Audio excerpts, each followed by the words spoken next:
You're watching 33 Burning MCU Questions. We were just in the back room as Danny came in. Danny is a comic book fan. His name is Comic Chat. And he's also a police officer. And then he was speaking on the situation, what happened with Ryan Coogler being not arrested, but detained would be the correct wording, Danny?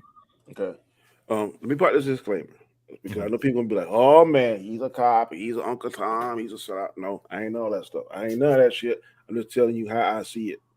Some people say that the only reason why he was arrested was because he was black. Now, based on the article that I read and I saw the video footage from the officer wearing it, he was not arrested. He was detained. There's a difference. When you're arrested, you get in the back of the car, you go to jail, you get booked in. When you detain, you may have put handcuffs on and you stop until they do what they call an investigative interview. Now, I can tell you as a cop, a lot of times when we get dispatched, we have minimal information.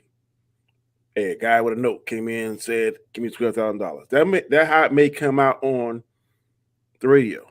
I didn't hear it, so I can't say it. But being a cop for 26 years, I have gotten calls like that where we get minimal information. Yeah. So we got to go there and respond a certain way based on the information we got.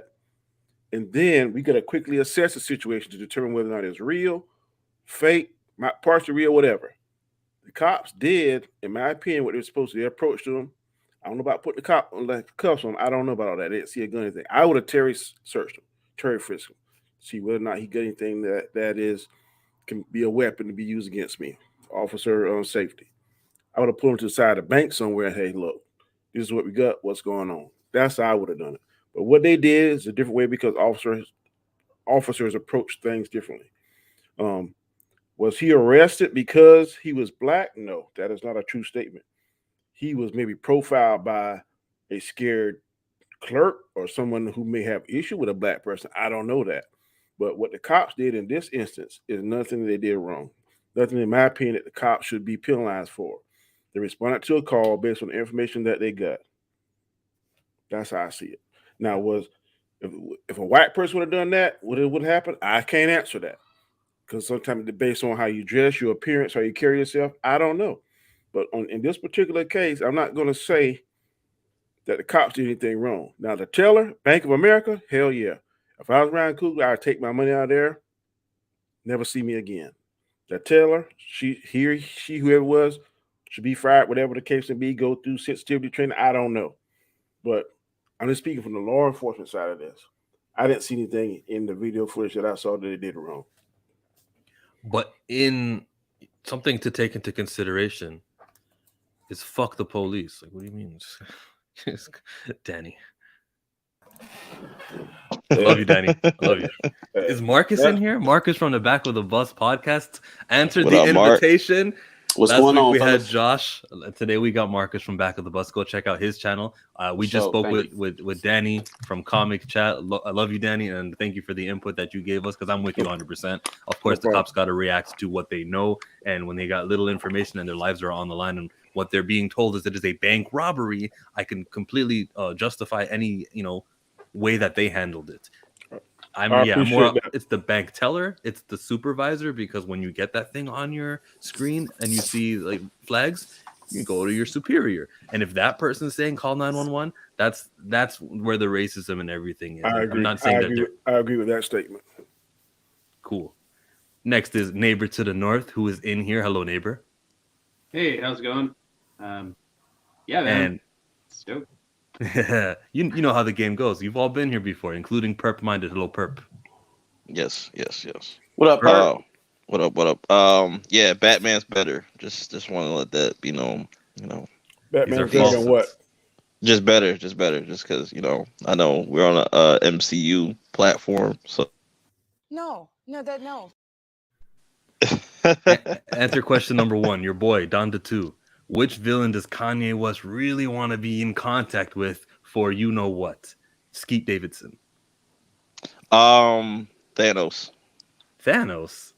No, I remember that moment where Thanos had Gamora and had Peter Quill, and then he's like, shoot me, and he goes, well, she's asked, right?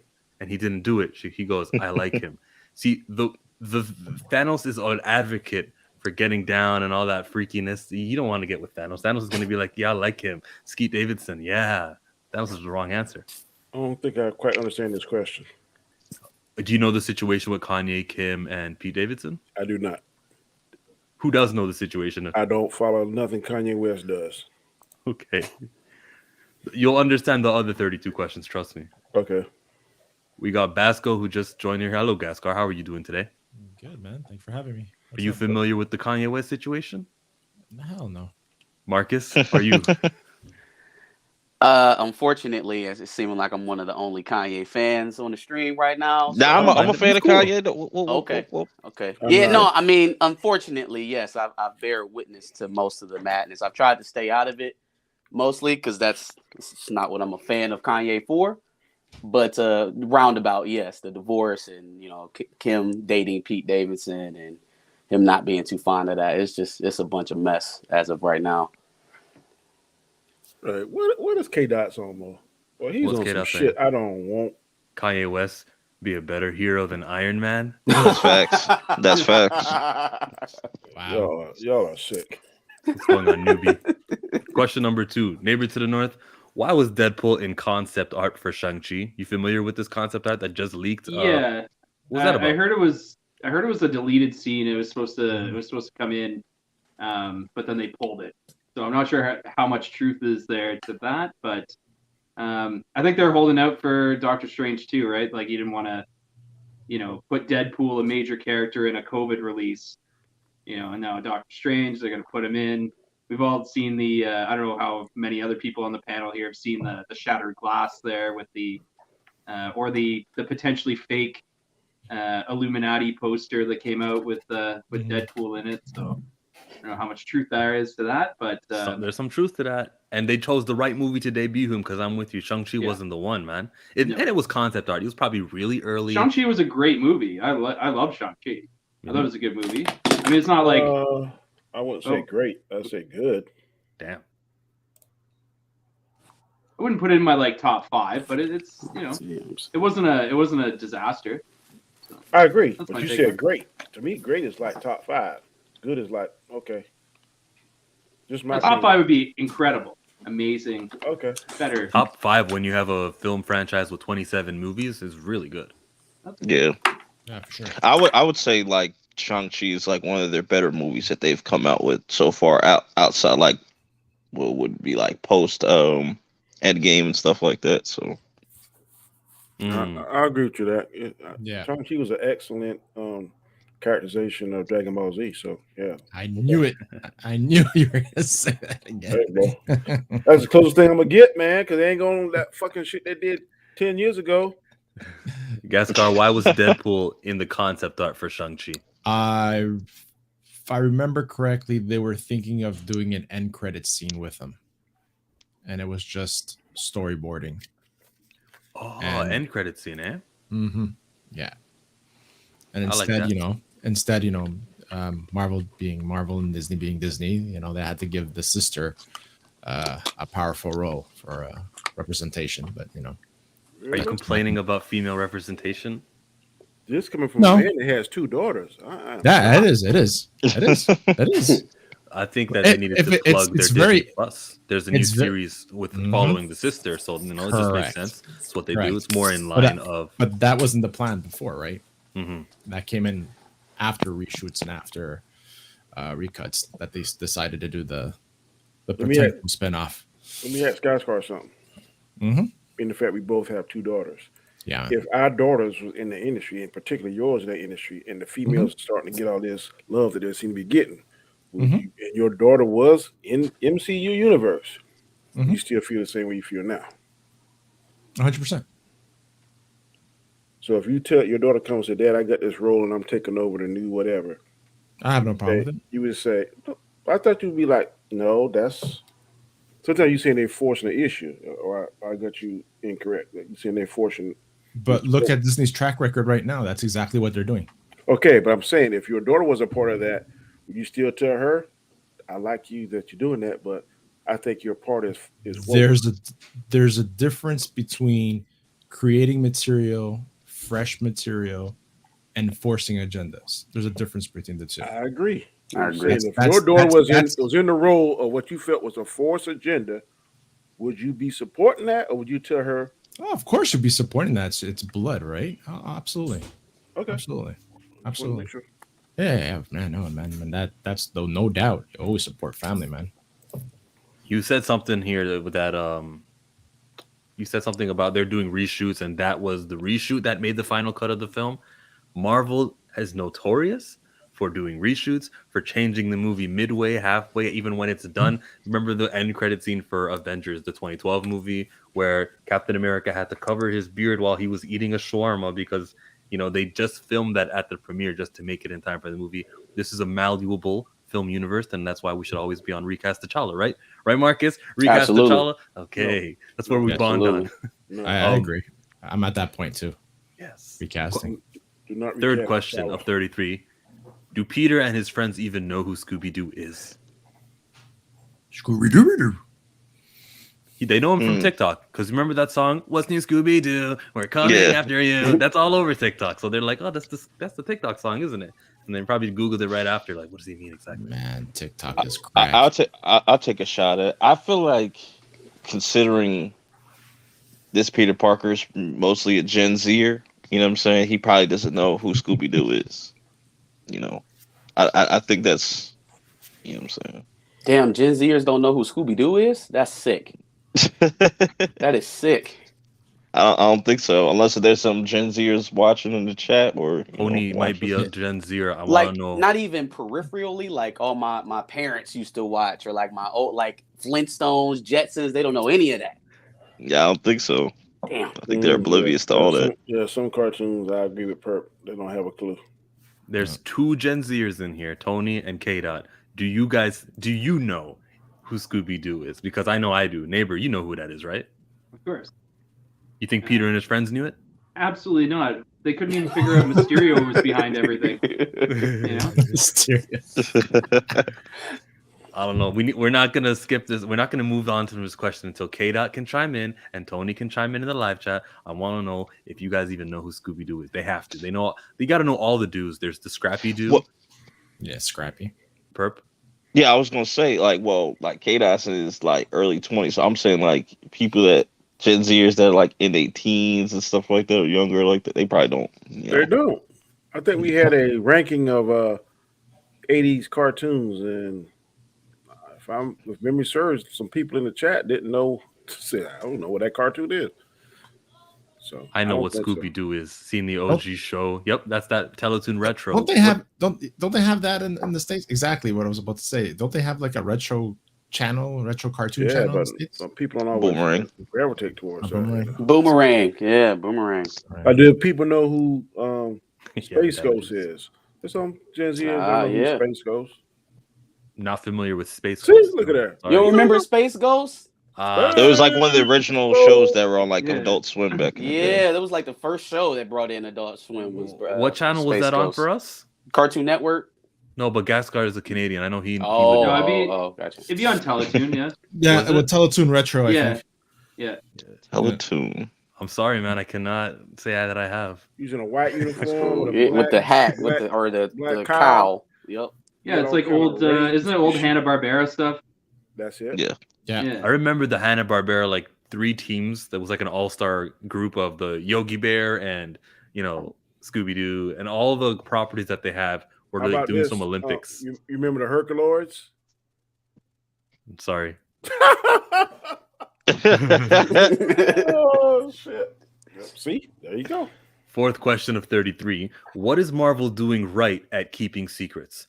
The cloaks. Every time you see one of those behind the scenes or someone walking to his trailer or something, they're always covered up. So whatever outfit that they're wearing is being kept discreetly. What they're not doing right is the toy leaks, because the toy leaks tell everything. Yeah, the toy leaks. Right. Yeah. I go to Walmart and I can say, "Yep, you're gonna see this." Yeah, they don't even like the toys come out before the movie now. I don't think they can control that though, because you got to have a pre-ordered. I think I read this in some article. It's got to be pre-ordered, and then it's slate to come out on such date. If they do pushbacks, for whatever reason, they're not contacting the toy distributors and say, "Oh, we got to push this back," and they go ahead and release on the date that they agreed upon, and then the cat's kind of out of the bag. Well, movies move around so much; it'll be hard to keep up a production schedule around when a film's going to release. That is correct. So I want to also like 2 months. You got like 2 months to like basically pre-order your stuff, right? So, and then that's where like it's always going to come on the first of the month. That's how retail stores operate. But a movie might be coming out on like the 13th of the month, and then they can't like keep it in their shelves and put it out on a day. Can they? Can they say you can't sell this toy until the 13th, like the movie? If they don't have it in the contract, I don't think they can do it. And with comics every week. Like every week, my comics do get their shop. Like my shop gets the comics in on Tuesday, and I can see them, but he won't sell them to me until Wednesday morning. I know it's only a day, but I'm sure they've got some sort of, Lego probably doesn't want you to be leaking, something until it's time to sell. Right? Or even worse, solicitations. Solicitations are terrible for comic book arts. It's like, I know this character's been disappeared for the last 10 issues, but here's a solicitation with them in issue 8. You know what I mean? And you're still on issue 5. Yeah. or the ones where they don't put up any image at all, and you just have to guess, right? And those are the worst for collectors and stuff, right? Like a silhouette or something. Well, they put it out before like final order cutoff, which is every Monday, and it's for 3 weeks. So, and sometimes you don't get the image, and you just have to guess at, will this cover be a good cover? And the shops actually, they just have to put in, maybe I'll take 20 of those. Most of the time, it ends up being a hot book, and shops under order it, and it's kind of shops under ordering is an issue, but also making new number ones all the time. Like they don't have. If you make an issue number 20 of a comic, the comic book shops are gonna be like, well, this is how many people picked up issue 15, 16, 17, so I know how much are going to pick up issue 20. Maybe if it's a cool cover, I'll get an extra one. This is what Mike was telling me from Rogue Comics in Bridgeport. He was telling me that's his ordering. But when it's a brand new issue number 1, he does not know what to order for his stores. He just has to go off of the artwork and who's the writer, and he never gets it right all the time. No. Perp, I think what Marvel... is Go ahead and finish your thought, neighbor. I was just gonna say, like, just as far as those number ones and stuff like that, like, when they put them out, it's like they just figure like number 1, everyone's just gonna want to buy number 1, right? Right. 19. People are in that mindset, so I think I hope they would just stop doing that instead of rebooting everything all the time and putting it.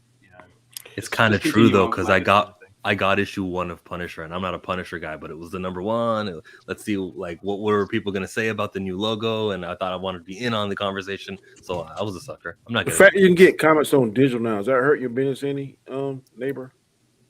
Does it? In what sense? He's not the guy with the shop. Mike from Rogue Comics. He's the guy. I thought he was saying he had a shop. No, I'm not. I don't have a shop. I just spend a lot of money on comics, unfortunately. Yeah, you got a shop behind you. I used to, man, but now I love that digital, man. It's so much convenient. Perp minded, what's Marvel doing right at keeping secrets? I think they're really bad at keeping secrets, to be honest. I was going to say the same thing.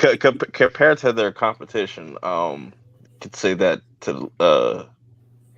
much, but I don't think they do a good job of keeping things really locked down. But like as far as like on set stuff, like like how you were saying, like they'll put like a cloak on or something like that to cover whatever and something like that. But can't really say they do anything really good. Well, if you look at like the Infinity War trailer, when they put a bunch of fake shots in there that weren't in the movie, I guess that's a good way of keeping a secret, but it also pisses people off. But I think that's a good way to kind of like throw people off at the same time for marketing. Major trolling, yeah. Yeah, we call it trailer trickery over here. Yes. Trailer trickery. I'm going to piggyback on what Perpman said. I think fuck keeping the secrets. I'm gonna go out. I'm gonna send so much fake stuff out there. I'm gonna keep you guessing. I'm gonna keep you interested. Keep you like, cause look, everybody was with this last Spider-Man No Way Home. Are we gonna see all 3 Spider-Man? Are we gonna see this, and this? So I think it's trying to keep it because it's gonna get leaked because so many people are interchangeable in that stuff.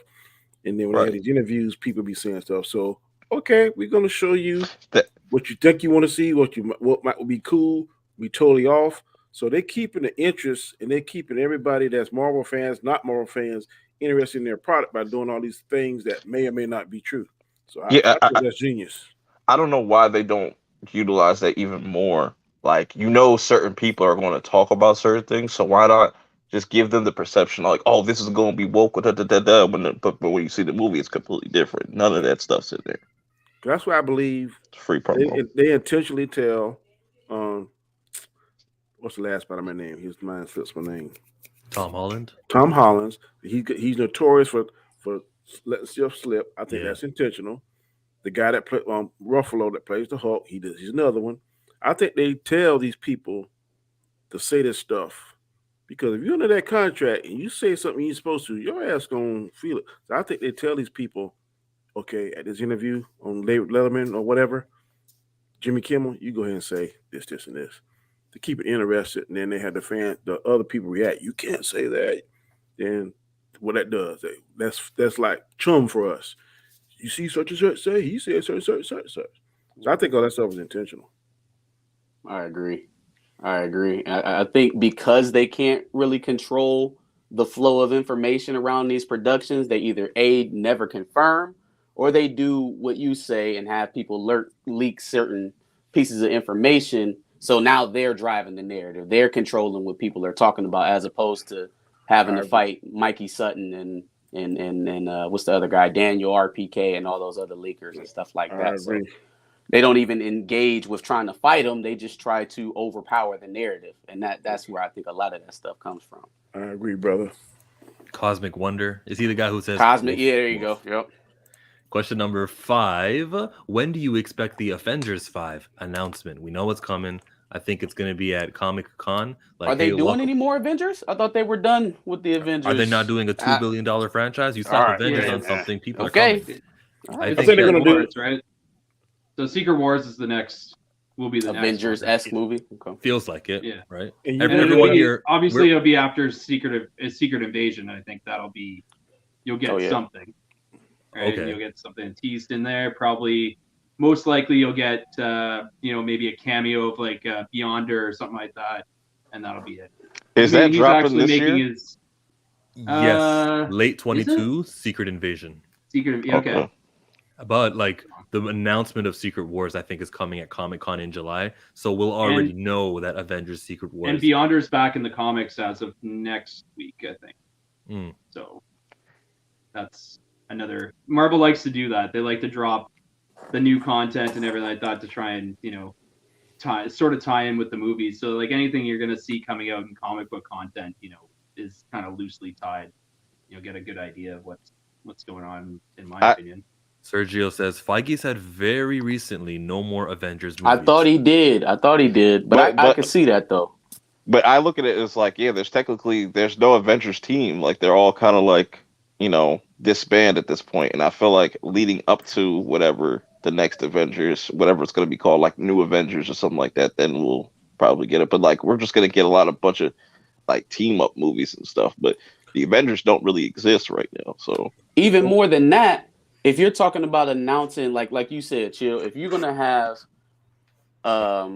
Secret Wars announced at Comic-Con in July, that means in the next couple of films, Multiverse of Madness or Quantum Mania, anything that's coming out in that short period of time, who's the big bad? Who's gonna be who's the guy? Like who's the new antagonist then? You gotta have somebody established if you're gonna do Secret Wars, right? Yes, that is a good point. Maybe Fantastic Four can do that when that movie comes out. No, it's maybe Avengers happens before Fantastic Four, I think. Yeah, I don't know. I don't know the answer to your question. Yeah, I definitely think Zoom would be the big bad. Who was that? Doom? I said if they do Fantastic Four, I think Dr. Doom will be the big bad. Oh yeah. Please let them do it right. God, do you want them to bring Victor Van Doom in the first Fantastic Four film? I think is that doing him justice if you bring him in the origin film? No, I do. I think it'll be more like how they did Loki. Loki was like the minimum bad, and then it elevated up to Thanos. You'll get a cameo. You'll get someone like the Mole Man or something like that. You get like a real minor character that's still like an antagonist in like Fantastic Four that people could relate to or Fantastic Four fans. But I don't think you bring in Doom right away. I could see them doing something different, which would be interesting, where you have a villain team up of Doom and Kang, where Kang is kind of like doing his thing. He's the person that you see, but then it's really Doctor Doom is like pulling the strings, pulling the strings type shit. K-Dot's in the building. K-Dot with the apostrophe. SSJK Dots Sanctum. The question was, when do you expect Avengers 5? Well, we know we're going to get it soon. The Avengers are still around. They're kind of just expanding right now. 22. I say 2025. It's going to be during Phase 5 when they announce it. Whenever Phase 5 starts, that's when they're going to announce it. Phase 4 is going Avengers list. Are we really going to believe anything that come out of K-Dot's mouth? Because we know he is the biggest MCU hater on the planet. So hey, that's not you, Daddy. That's their man. But no, I think they're going to announce because we're going to get a Avengers film within the first. If they're going to do it like how they did the Infinity Saga, I'm assuming this phases 4, 5, and 6 will be the multiverse saga, and then we get to the next one. We're going to get an Avengers film between these 3 phases, but I think it's going to be in 5 when they announce it, and maybe in 6 they do it, or maybe we may get in 5. I don't know. Why wouldn't they do the thing where in Endgame when they show all the females ganging up? Oh, she's gonna have help. Isn't that out A-Force or whatever? Hey, I totally hope they do an all-female Avengers movie. Let's do it. Let's make it happen. It's gonna be epic. It's gonna be absolutely not. It'll make tons of money. Let's do it. Will it? I just hope it makes sense. I just hope it doesn't seem. No, I'm joking. I'm joking. Yeah. The 6th question of 33 Burning MCU Questions is: could Riddler beat Zemo in a fist fight? Okay, both of these guys orchestrated some stuff. Both of these guys were the main villains of the movies, you know? Yeah. I think that if it came down to it, Zemo would give him the... Yeah. He told you in the movie, my strength is up here. So Zemo is like a world-class sword, duelist, whatever? Mm-hmm. Also, don't forget that Riddler has 500 followers, so Zemo will have to get through 500 people to get to him first. So. Yeah, because I mean, look, because they both, we know they both cannot fight like that. They rely on their intelligence, and they can do some physical stuff. Some skill. I don't know. I mean, Falcon Soldier, we saw him shoot a gun and put his ski mask on, and oh man, that's all he did in Falcon Soldier. Just put a ski mask on and shot someone and left. I think Riddler could do that. Are you done? Are you done? What did you know that? I'm gonna steal that clip. Yeah, sure. I'll send you it. I need you to do a intro for me too, because I saw the one that you did for Basco Scenario. The one you do for every single show that you have is just like, yo, I don't want the show to begin. I want just to hear the music. Wait a minute. I'm gonna say Riddler. Wait, I'm gonna say Riddler. I'm gonna say Riddler because he sniped Carmine Falcone, man. He's a good marksman.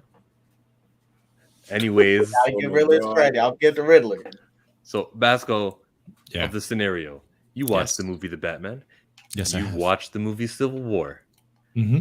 Could Riddler beat Zemo? I say no. Zemo has a lot more. What would I say? Backing. He's who was it? A son of a count? Yeah, I think something like that. He got resources. He has resources. So he was son of a count. He has a backing. Yeah, 507 followers are nothing to his backing. What are these resources you guys are talking about? He has a yacht. Well, freak! He did everything by himself in Civil War. Well, yeah, a couple of people, but remember Falcon and Winter Soldier though. Don't forget. He listens to rap music. He understands the Black American struggle. This guy is not someone that you want to just... Riddler was stopping true corruption, unlike Zemo, who was like, I'm gonna kill some superheroes. No, that's not like I'm gonna push back, K-Dot, because Zemo did beat the Avengers without lifting the hand. So that is true. That's right. And that's why he'll beat him in a fist fight. Neighbor to the north. You're the last guy I'm going to ask with sense. Riddler or Zemo? Zemo, the dance moves, man. That's right. And I mean, what Riddler are we talking about? Like new Riddler, or are we talking about Jim Carrey? New Riddler. Oh, what? That's a good one. Jim Carrey. Who can sing Ave Maria better? He can sing Ave Maria better. Can Zemo sing? No. I'll give you that. Question number 7. Has interest in movies returned to normal? Yes. Yeah. Oh yeah. Depends. Yeah, look at the No Way Home Batman box office. Oh They yeah. we Gucci. It depends what you mean by that. Like superhero movies, yes, but other movies they kind of struggle because Yeah. people don't really care about like other movies outside of. I haven't even seen any other movies like trailers or anything like that. I don't even get any ads or anything like that. Like there's no. I feel like there's no publicity for other movies other than like the superhero movies, and that's only because I'm looking for those trailers. I'm looking for. You didn't see the J-Lo Owen Wilson one where they get married? It's actually pretty good. It's a good movie, or the trailer? It wasn't bad. Okay. The movie was good. It was all right. You know, it wasn't terrible. You were watching that with the female, weren't you? Now I watch it by myself, solo dolo, and that's why you don't see a review for it. So It's okay, man. Normalize watching rom-coms by yourself. It's all right. Right. Marcus has interest in movies returns to normal prior to the COVID pandemic. Not to normal. There's been a few non-superhero movies that I think got a little bit of buzz. Mr. Nobody, I think, was during the pandemic. Do we count the Godzilla versus Kong? Yeah, that was the first one back, wasn't it? Yeah, it was like the first big movie back after theaters opened back up. Yeah, it was pretty successful too. Thanks to China. It's been kind of hit or miss for the non-genre films, I'll say. There are some good movies being made. So it makes me think that maybe the marketing budgets aren't what they were pre-COVID. I don't know, because I haven't seen huge pushes for movies that I thought would be getting bigger pushes. A lot of stuff going to streaming platforms instead of going to theaters. That hurts. To have a movie like Dune with the simultaneous release, I still for the life of me cannot understand what they were shooting for on that. Like, you had plenty of movies that you released in between 2020 and 2022 that you could have sent straight to that platform. Dune, The Matrix, it's like you're literally shooting yourself in the foot. You spent millions of dollars making these films to get a fraction of it back between streaming and the theaters. So I think that played a role with all of these studios trying to put their stuff on the platforms as well. I just think it's going to be hard to get the type of traffic that they were getting before because of COVID. So something's got to change. We talked about it on the pod. I think their budgets are going to start to get skinnier, and whether or not that affects the product, that remains to be seen. But I can't imagine people putting up, $250 million to have a Shang-Chi revenue or Eternals. I think revenue, more people are going to look at series over movies. Yeah, I mean, like instead of having a 3-hour movie, why don't you just add another hour to it and have 6 episodes? Right. People are going to look at that for streaming services rather than shelling out the budget for a movie. Yep. I wanted to add something too, because another movie that went kind of under people's radar, but did really well during the pandemic. It was dead in the middle of the pandemic, was the Demon Slayer movie that made over 500 million worldwide.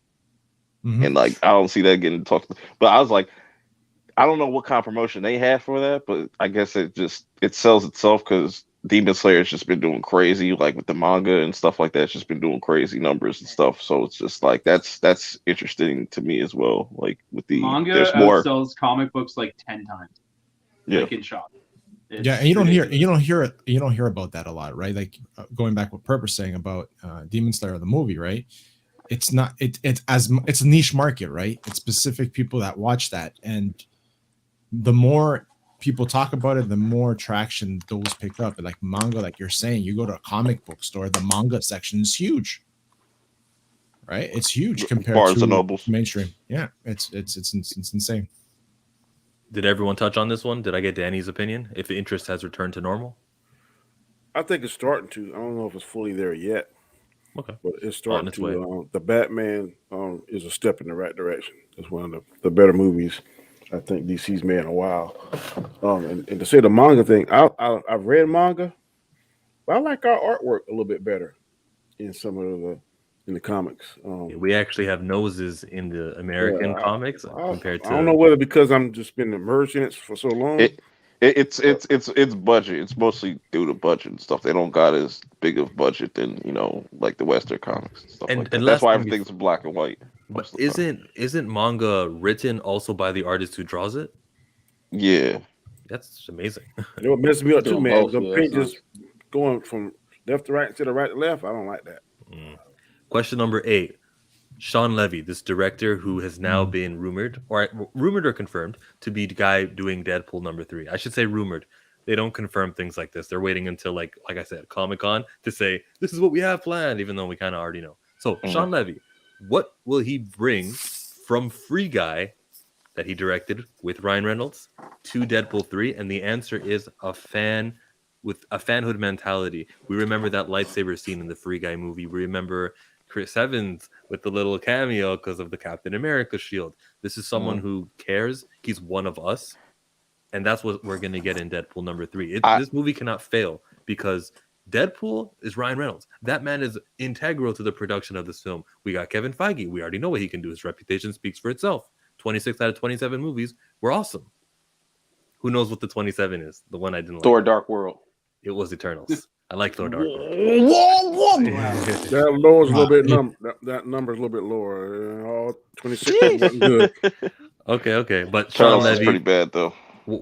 You watched Free Guy, didn't you, Perp? I saw your review on it. Yeah, and I watched his recent movie he put on Netflix, The Adam Project, and based off of that movie alone, I could see why they want him to do Deadpool 3 because there's a lot of like action scenes in that were like very Deadpool-esque and stuff, and just very superhero-esque. So, I think he's gonna bring.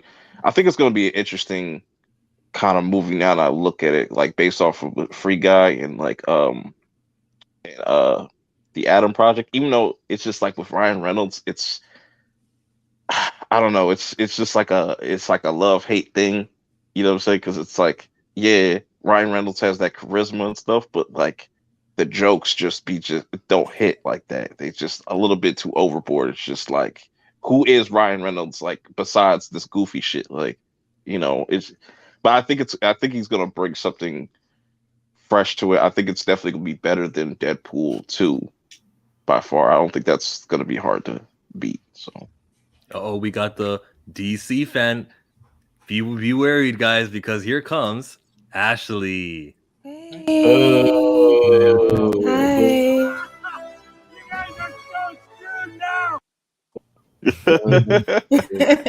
How are you? We're doing good. You've heard of the director Shawn Levi? Yes. What do you think this means for Deadpool number 3? Because he's supposed to be directing it.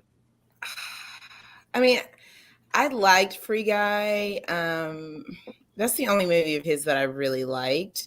So I'm interested to see what he does with it. I'm just excited for Deadpool 3. So yeah, I'm excited. I think that he did a good job with Free Guy. So yeah. You too, neighbor? Yeah, I mean, I went into watching Free Guy with like very low expectations, and I was really pleasantly surprised. I thought it was a great movie. So, he did the Night at the Museum movies. Oh shit! Oh yeah, he did. Did he? Yeah. Oh yeah. Oh, I didn't know he did. You're pulling up his whole filmography. What else did he do, K-Dog? Let me see. I think he did Real Steel. Yeah, he did Real Steel. I like Nothing Real of that Steel. movie. I see a pattern. That movie. He did. I see a pattern. He did Cheaper by the Dozen, and he's a Canadian film director. All this adds up. God damn it! oh, What does that mean? Poutine I'm and just saying maple it adds syrup. up. I mean, it makes Very, sense. that means he's very friendly. So. You always got to get these Canadians to work together. Like, Ryan Reynolds, of course, he's Canadian. He's going to get his Canadian director friends to come direct his movie. It makes sense. Makes Deadpool's sense. Canadian. Deadpool's Canadian. Dang. First it was the British taking over Hollywood. Now it's the Canadians. So we call They took our jobs. Next question of 33 burning questions. Number 9. Which brand do you attach Jon Favreau more to? Is he a Star Wars guy now? Is he a Marvel guy now? Marcus says Marvel? No, Star Wars. Is Star he? Wars. I think his impact is much more felt on the Star Wars side of Disney than Marvel. I mean, I love Happy Hogan, but him and Filoni single-handedly saved Star Wars absolutely from like impending Without a doubt. doom of Kennedy. But that's Like, the thing. It is Filoni who I associate more of it with because he's been in the trenches since 2008 with Clone Wars and stuff like that. So I do still think of Happy Hogan, Favreau. What's the best property in Star Wars right now to date? Mandalorian. Who's responsible for that? Jonathan Favreau. Yes, of course. Filoni. Favreau pitched it. Filoni or Favreau? Who said Filoni? No, I said Filoni. Filoni is where all that stuff is Because based off Filoni, but you know, Correct. Favreau's the art is the one who. Right, I was about to say we didn't get a product Mandalorian. like that. Yes, he's the architect Until of Favreau the got Mandalorian. here. Like I feel like when you think of like Favreau, yes, he's like the birth of the MCU. So like I feel like he still has that tie there, and he plays Happy Hogan. But like now, and I feel like he's more associated with Star Wars and like evolving Star Wars into this new world. Like, because he can you imagine Star Wars without the Mandalorian? No, it's like my favorite. It's like my favorite Star Wars thing. Can you imagine Boba Fett without Mandalorian? No. Yes. I don't even want to think. Let's not go there. I didn't mind Book of Boba Fett. I'm probably the only person on the panel who actually enjoyed. You're not. Book of Boba Fett. No, you're not. I want to go home. It was a good show.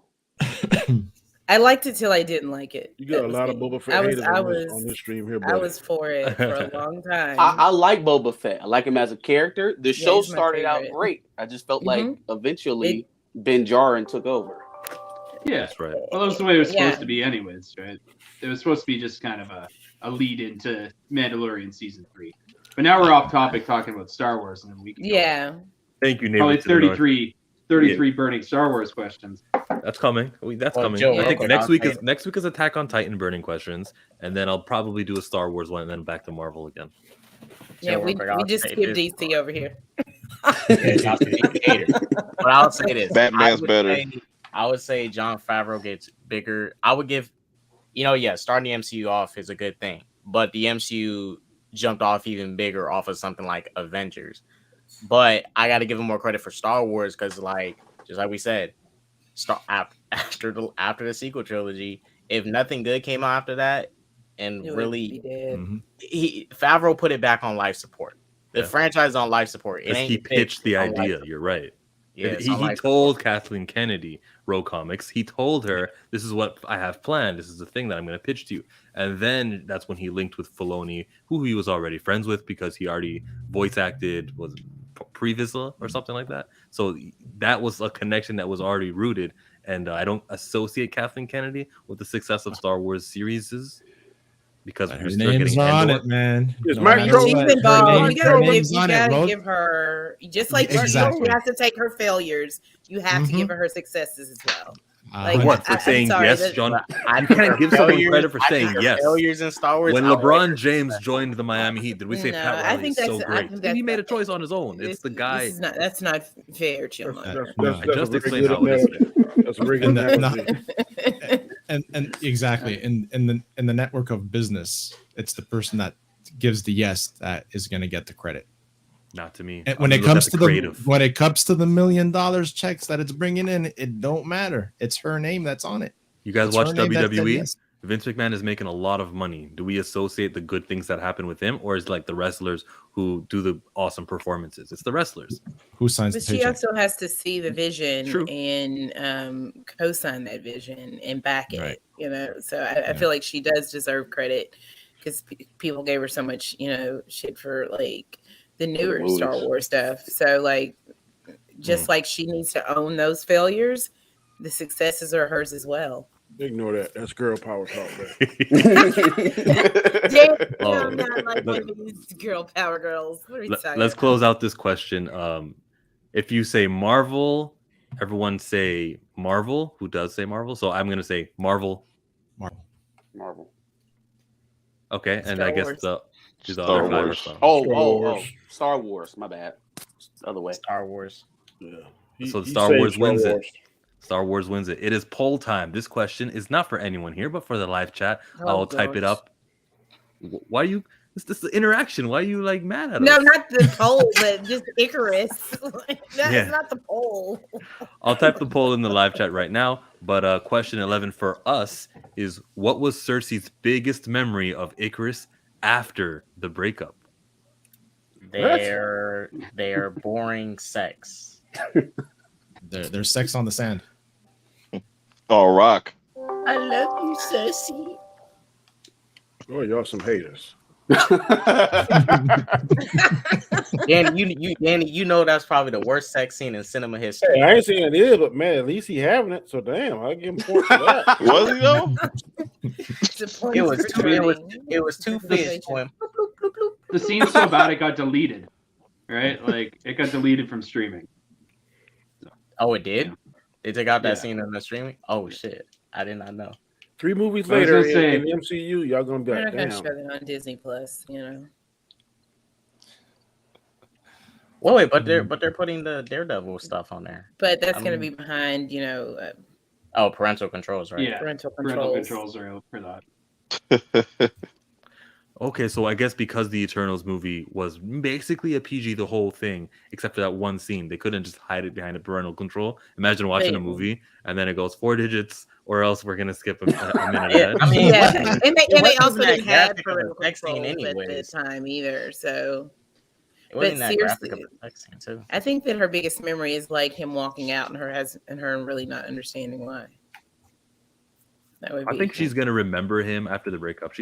She remembers that freaking Sprite was also into him, and her being with him meant that Sprite couldn't have him, and she kept on being reminded by Sprite because she lived with Sprite for the next 1,000 years that they were split up. So that's what she sees. She just sees the person who she sees herself as the obstacle, and she's like, okay, now I'm not in the way anymore. That's how she remembers Icarus. Lame movie. I know. You spelled Icarus wrong too. That's how much I care. See that? Not at all. Good answer. How do you spell it? With an I instead of U? It's Ikaris.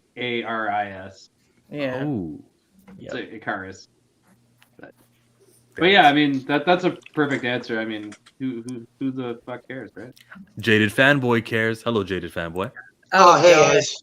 Do you care about Icarus? Do I care about Icarus? Yeah.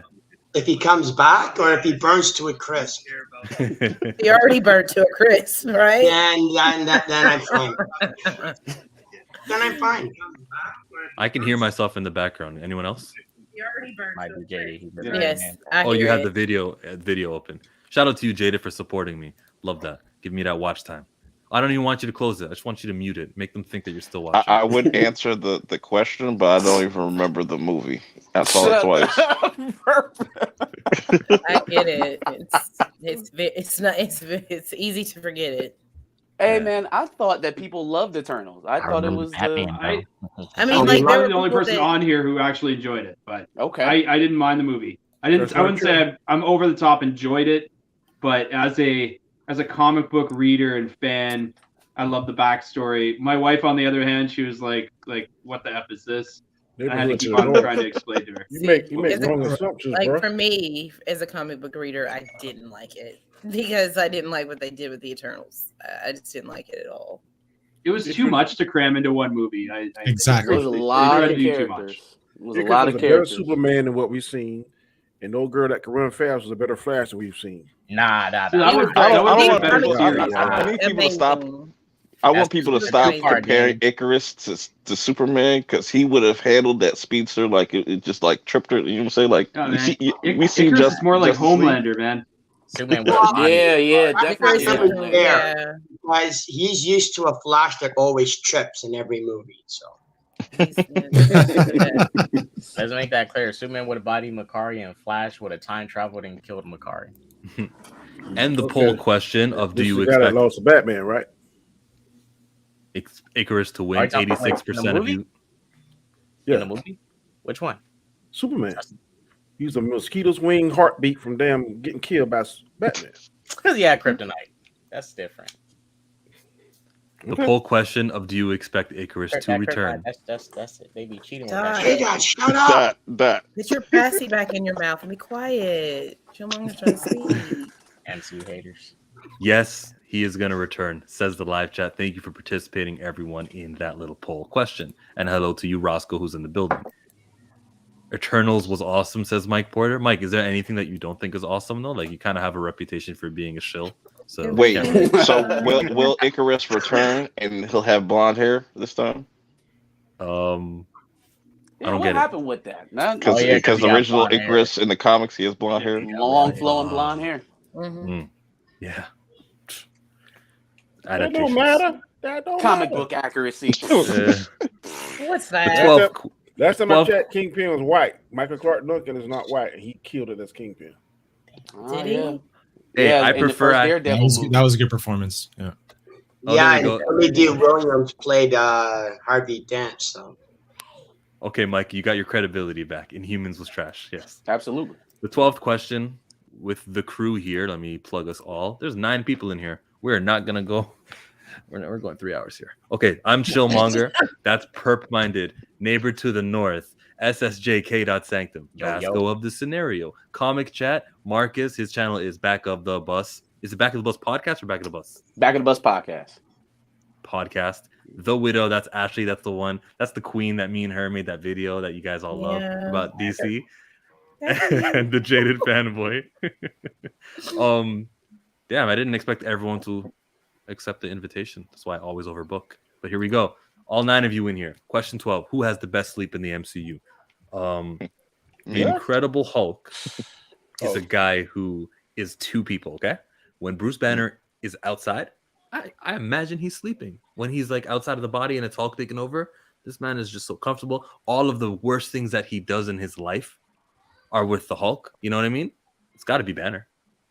I would say Captain Marvel because she don't really do nothing.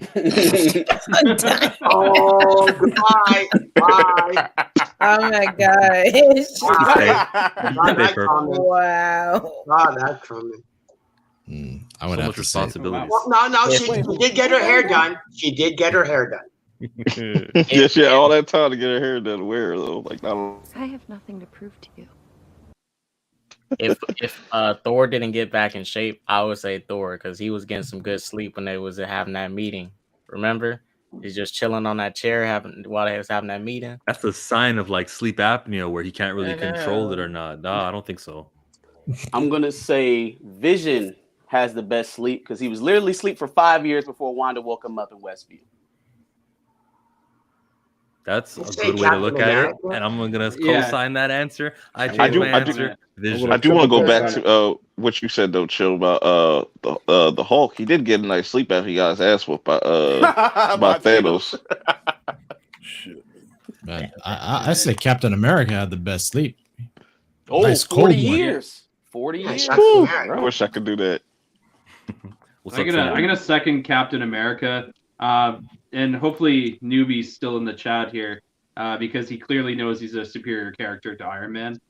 So no, he's not. Uh, If anybody doesn't know, it's trash. Newbie Comics, he's a huge Tony Stark fan. So I hope he hears this. I think they're both, they held their weight. I don't know if anyone's too terribly higher than the other. I don't even lean a certain way, Iron Man or Cap. They're both great. In Civil War, I actually care about Cap. Iron Man. Oh, I did. Black Widow has the best sleep. Why? Because she's dead. Oh, you're so nice. Oh, this guy. Thank you, Perp. You're welcome. Question 13 of 33 Burning MCU Questions. Danny, is Abomination an abomination? I don't know, bro. I don't even know how to answer that. I really haven't followed Abomination other than when I saw him in the Hulk movie that time. But and then we also saw him in Shang Chi fighting with Wong. Yeah, sort of like a staged fight. So can we really say that he's this violent abomination? Not anymore. Maybe in 2008. But now I'm gonna say no. He's not an abomination. That appearance in there pretty much neutered his credibility as far as being a badass. Yeah, I think he's a badass for good now. That's what they're trying to sell. And from his perspective, he was always good. He did it for America. Jaded, is Abomination an abomination? They made him an abomination. I mean, he was good in the Hulk, and then all of a sudden, as was already said, now all of a sudden, I'm a good boy. I'm a good boy, aren't I? Aren't I? It's like keep him the rage-filled beast that he was in the Hulk, and he would have actually been a half decent, villain. I mean, if we're talking the Abomination aspect of he can't change back to a human, then yes. But as far as like being an abomination, like a monster, nah, because he beat himself up in Shang Chi. He literally beat himself. I was like, oh my gosh, you beat yourself. What do you think, neighbor? No, he's reformed now, so no. He's reformed. That's a good way to put it. Gascar, he reformed? I think so. I think he took anger management classes, and now he's part of the Sanctum. And yeah, he's a good guy now. Next question: is Scarlet Witch a witch? No. Yes. Don't you dare. Yes, she is an evil witch. She's a witch. And witches are not all evil. So, you know. Yeah. I don't think she chose the witch life. It's more so the witch life that chose her. She's a reader of books. Born into it. She is a witch.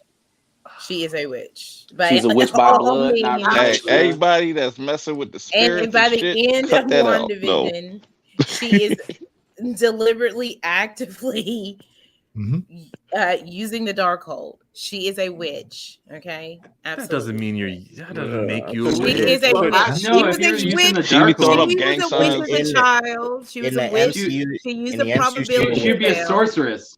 She's a witch. Sorceress, not a witch. She's a witch. I read Gordon Ramsay's chef book. Does that make me a chef? Because the probability. No. She's right. Already a witch. In the MCU, she's a witch. In the MCU, she's a witch. She didn't get her powers until she got tested with the staff. No, absolutely not. She's a child. Right. Oh, She yeah, the war causes a probability spell. Yeah. It causes the Stark detonate bomb not to go off. Right. She is a witch. Her powers were then magnified because of the Infinity Stones. That's how she becomes the Scarlet Witch. That's what I was going to ask you, actually, because I was going, since you remembered the show so much better than I did, because I don't even remember her actually using the book as well. Yeah. I think the question's wrong. Is she a witch or is she a mutant?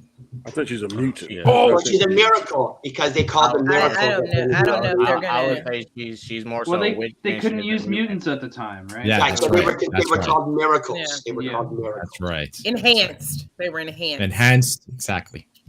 Yeah, she gotta be a mutant because Pietro was never really fast, though. Like Pietro was never fast. But they called them. They said we had two enhanced individuals. They were determined that they used was enhanced. Yeah, but I'm saying at the end of the I forget which movie Baron Strucker said there are miracles. Yeah, but they also called them enhanced individuals. Oh, okay, I missed that part.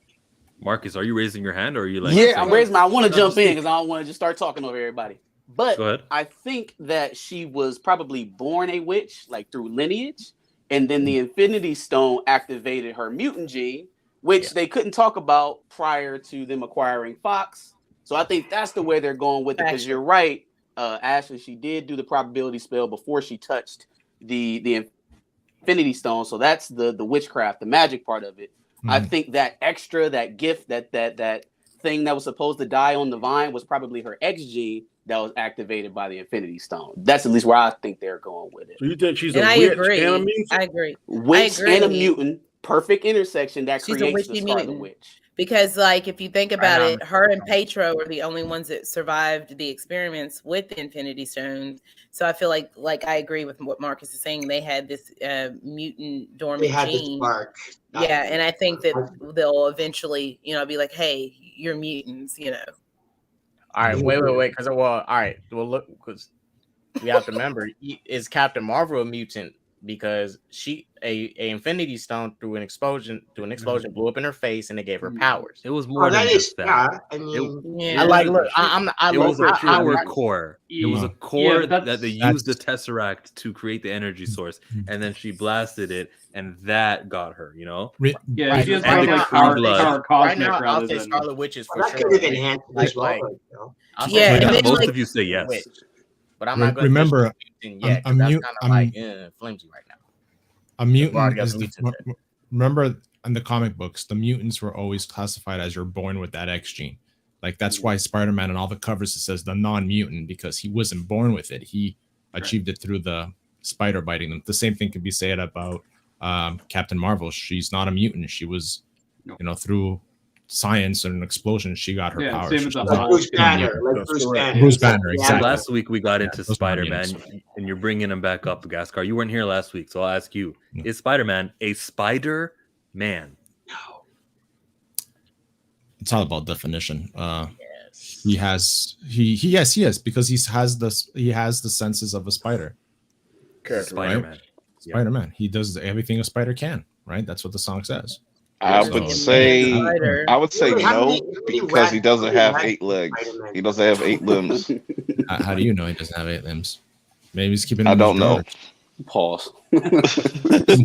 I would say he is definitely a Spider-Man. Hopefully, when he meets Morbius, he'll have 8 limbs, because I really want that storyline. That's not going to happen. Yeah. That would be kind of cool to watch, though. I would. But remember that was supposed to be one of the what ifs storylines, right? And they decked it because it would be too scary. The transformations got canned because it was in the Spider-Man cartoon show. They had him with the arms in the cartoon show. I know. Marvel was more edgy at that time, though. 90s Marvel was completely different from what we watch. Oh, you think so? 90s Marvel was Blade trilogy, not the PG-13 Morbius we're gonna get. Everyone go here. Spider-Man is Spider-Man. Yeah. No. Is Captain Marvel a Marvel? Yes, she is. What? Yeah. Define Marvel. What are you asking? Is she marvelous? Marvel at somebody. When you look at her, do you go, wow? Well, technically, only one person. Apparently, only one person in the entire Marvel lineup actually marvels at Captain Marvel. Fury? No, that little girl that ends up being Monica. Miss Marvel. Monica's basically the only one apparently who's marveled at Marvel. Miss Marvel. Not anymore. Oh no, Miss Marvel is. Miss Marvel. Miss Marvel. Kamala Khan. Kamala Khan. Anyways. Yeah, she is a Marvel. That was good, but not for long. She has a very marvelous YouTube channel. I like her workout videos. That's right. All you guys are YouTubers. Every one of you are YouTubers, and we're not gonna stick up for our own. Yeah, she's a fellow YouTuber. She's one of us. She's a fellow YouTuber. I got her back till the day I die. She don't need Is somebody like holding you a gun to your head right now? This sound like the talk that I know. Cough twice if you're being held hostage. I don't think she's. I don't know.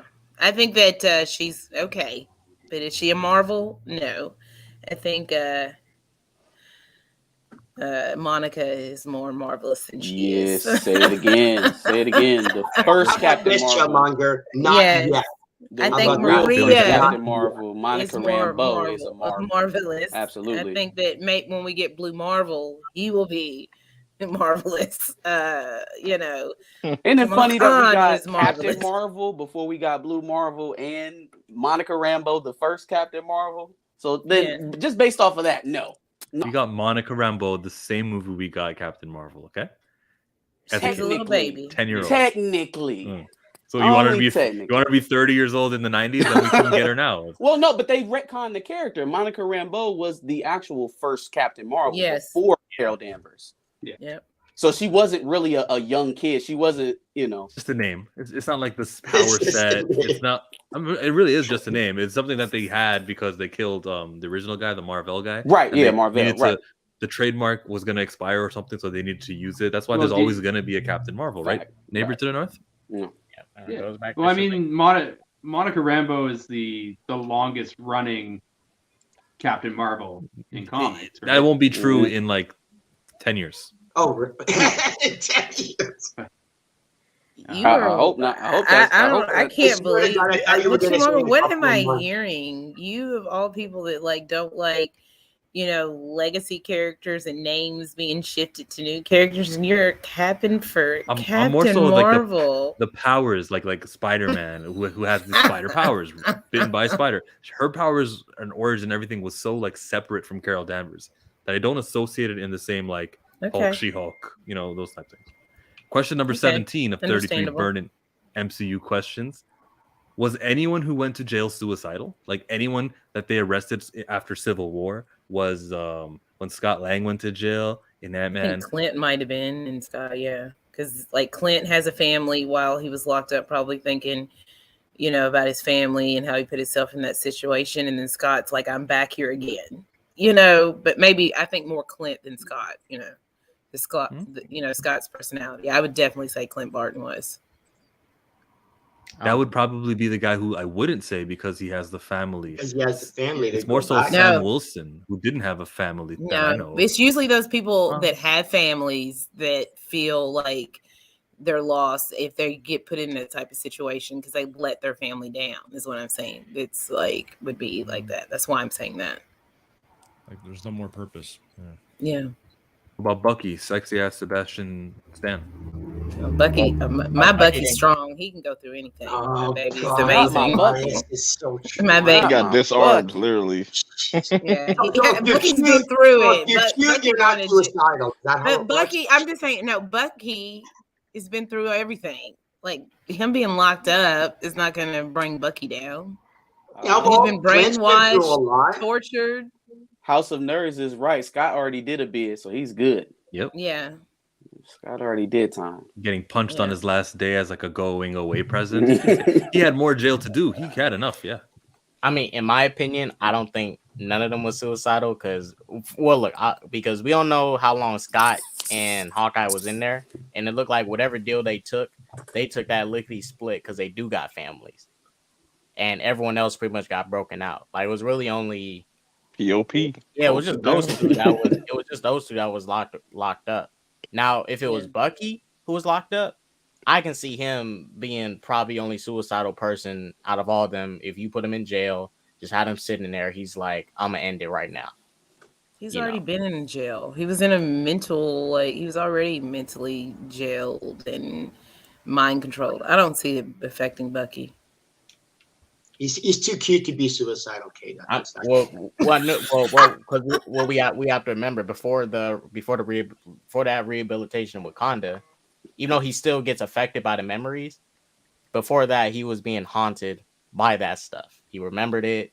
He sees it play out in his head. All those deaths that he didn't have any control over.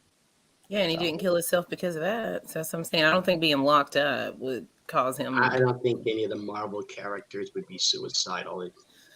Okay, jaded. You don't picture them at the courtroom after their sentencing saying, "I am not suicidal." No. Yeah. Thank you. Okay, two of you. Question number 18 of 33. Burning MCU question. What's the most skippable film of the MCU? The thing with Tom Holland in it. Shut up. Relax, man. Relax. Eternals is definitely a skip. I second that. Yeah, that's the most skippable film to me because that shit just you feel that runtime as soon as it starts. Neighbor to the north is agreeing. I see him nodding his head there. I hear him agreeing not. too. He said yes in Canadian. Well, I'm gonna take this opportunity to leave this hate-filled panel of Eternals haters here. But I'm gonna say my answer to that is obviously Thor: Dark World is the most skippable movie. I don't have, even if somebody paid me to watch it, it would have to be a good sum of money. Yeah, I mean, I'd rather watch Captain Marvel 5 times in a row than watch Thor: Dark World once. Wow. So on that note, I'm gonna leave. But yeah, it was had a blast on the show as per usual, and hopefully I'll be back for Star Wars. Sure, that will be 2 weeks from now, right? 2 weeks. Is that what I said? I don't know. It'll come. I'll let you know. That's sweet. Yeah, I got some stuff coming up this week, so it'll be Friday actually on TM Nerdy's channel. We're doing our fanboys talk about Kevin Smith. we're doing Dogma this week. That's going to be fun. And then 2 weeks after that, it'll be on my channel, and it'll be everyone's favorite Kevin Smith movie, Jersey Girl. Ooh, Jersey Girl. Oh. Great meeting you, man. Yeah, man. Have fun. You have a good Have a afternoon. good one. I'll keep this on in the background here while I make some food. Even if you're a Leafs fan, I still like you, man. Oh, man. Here, now I really have to leave. All right, peace out. Next question of 33. I didn't. Wait. Nobody answered. The Leafs is a Canadian talk thing. Like that's I think we have 7 teams in the NHL are here, and the rest are from you guys. That's not. You guys got to join the crew. You got to be more accepting. I don't watch of hockey. Me either. No, We got a pretty good team here in Columbus too, and I do not watch. I do not. That's not for me. Okay. You were saying, K-Dot? Oh, I mean, I wanted to answer. I'm not sure. I wanted to answer real quick. Go ahead. I'm waiting on this answer. I would honestly say all of them. Like all of them are pretty skippable. See, you see? That's a fair assessment. Why would you do What? this? That's a fair assessment. Wow. I'd have to say the Black Widow movie is the most. Oh yeah. Because it had not for quality, but I mean for storyline. I really don't see any.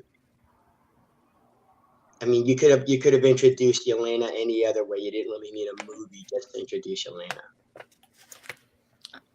I'm gonna say Iron Man 3 because literally everything that was done in that movie got undone in the following phases. All the suits he blew up, he got them right back. The arc reactor out of his chest, he put it right back in.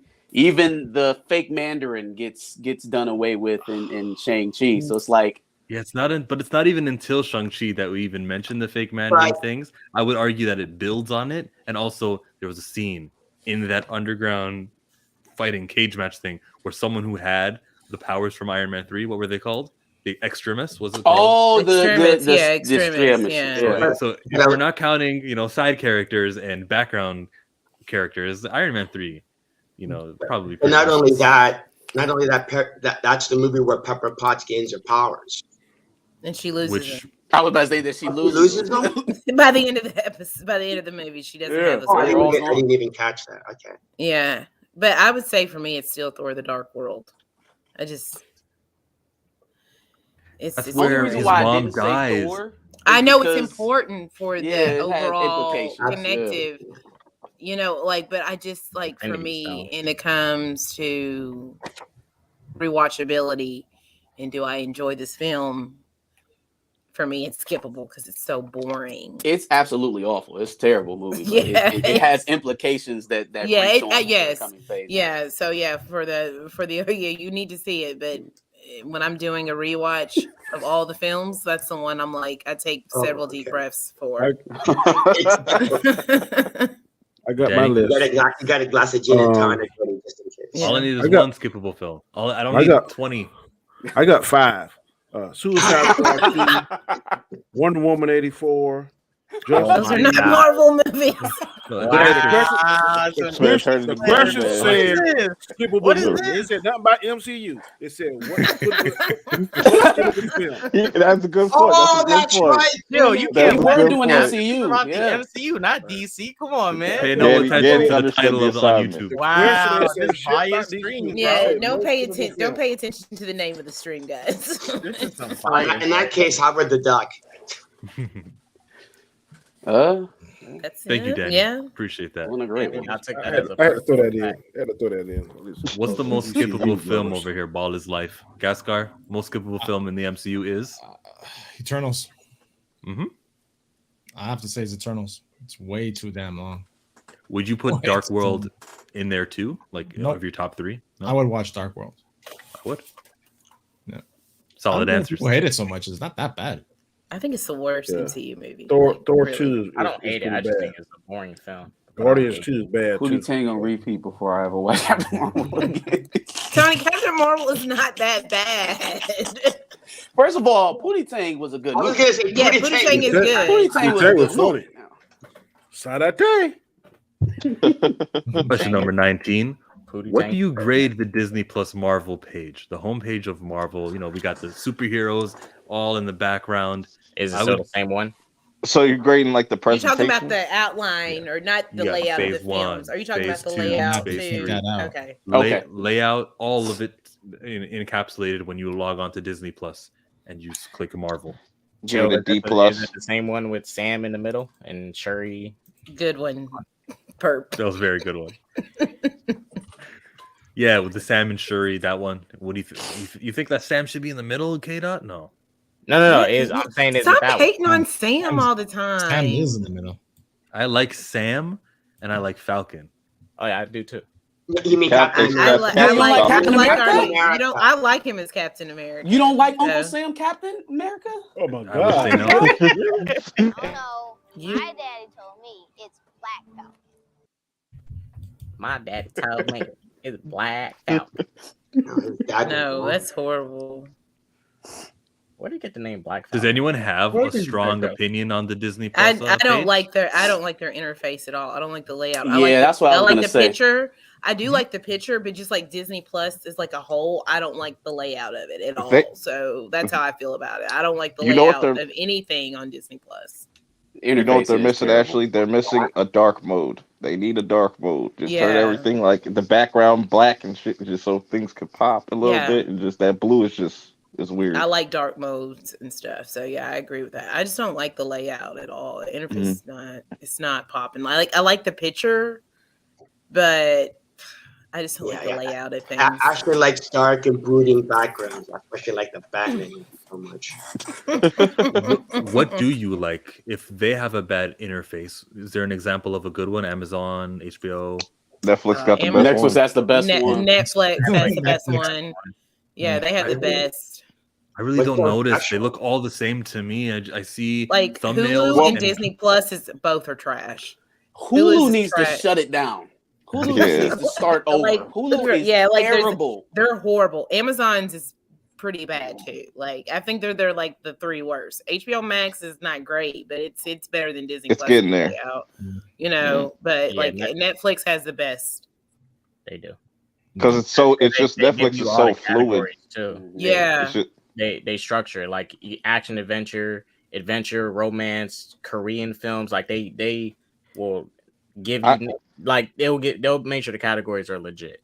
Yeah, but like I go based off of just like how many clicks does it take me to get somewhere? You know, if I'm like sliding and shifting everywhere, like that's way a problem. too many clicks on Disney Plus. Way too many clicks. Way too many. And I even like else? the top 10 layout like on Netflix, even though I might not necessarily watch all those films, but if I'm like, oh, here's something that's interesting, and like I like how it's laid out, opposed to like when you go to another site where there's like these are our trending things. It's like it doesn't work. You know, Netflix. You know what else? The continuous player isn't on there on Disney Plus either. I noticed that trying to play, cartoons from my son. I had to go in there and start the damn thing over and over. And then if you watch all the episodes before, it doesn't just start you over in the beking. No, it's too easy, right? You gotta take it back. It was like, okay, I feel like I'm watching the VHS now. Yeah. And also, I would have been scared if you would have said beta, but like a beta master or something, man. Like, geez. But seriously though, the Disney Plus thing, it sucks because when you go back to continuing, right, you can't start from beginning.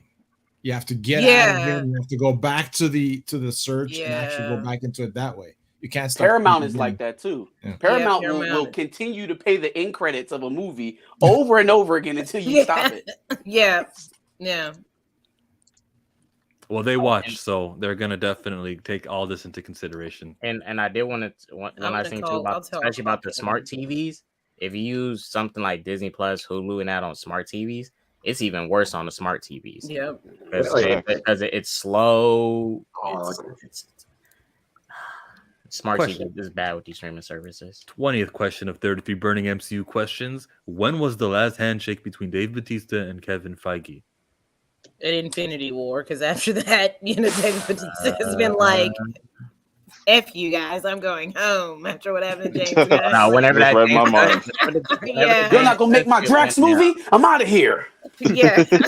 after the wrapping of Infinity War. That's what I would say. He's like, yep, that's a wrap.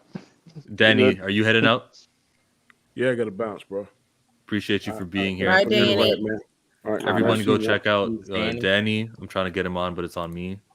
Anyways, Comic Chat is the name of his channel. Tell him what you got cooking. My name is Danny Graham, aka Comic Chat. You can find me Monday, Tuesdays, and Wednesdays night on Chaos Central. Me, Anzo, Chris Knight. Wednesday nights you can find me on the Hangout with Guy Scar. Saturday afternoons. I'm not sure if we're gonna do it there or not. We usually do a little show called Square One where we talk totally NFL, totally NBA. Thanks, Killmonger, for the invite. I appreciate it, man. And I'll catch y'all. And your favorite subject is the MCU. That is correct. Yeah. Yeah, he can rap, guys. Thank y'all. I appreciate Bye, that. Danny. Yes, I love him. Bye-bye. And he has better music. And he has better musical than Enzo. Later. Bye. Back Starting to question wars. 20. The beef that these guys have, Dave Bautista said he was done. That's Guardians 3 is going to be his last movie before they even were filming. I don't know if Kevin Feige even showed up on set. He's just like, just send me the dailies. I'll go ahead and edit them from my remote location. I don't got to be on set. It's a COVID pandemic. Because he has, beef with Dave Bautista. I really think he took that personally. I don't know. The last handshake must have been, remember that group photo that they all took? Or, that one? Whichever came, Endgame red carpet. Endgame red carpet. Endgame, I'll say whenever that James Gunn situation went down. As soon as James got fired, he was done. Yeah. But he only had to stay on because contract and stuff. And I would say probably. I would probably say after Guardians 3. After that wrapped up, it's like, all right, I'm packing my bags. I don't even think he shook his hand. I think he's only back because James Gunn is there and he's behaving. But yeah, he's not tweeting. Yeah. So there's no more because draft? he was mad. Not after Guardians 3. Really? He's done. Yeah, Dave Bautista down with the MCU. He's mad. Why is he big mad? Because what happened to Gunn? He's gonna go hang out with James Gunn in DC World probably. Okay. Oh my god. Hey, we'll take care of him. Yeah, Dave Bautista is We'll take care of him. Get out of here. We will give him. We don't fire directors over tweets here. No, we fire them over fan bases and shit. Hey, that's a different situation. Tragedies.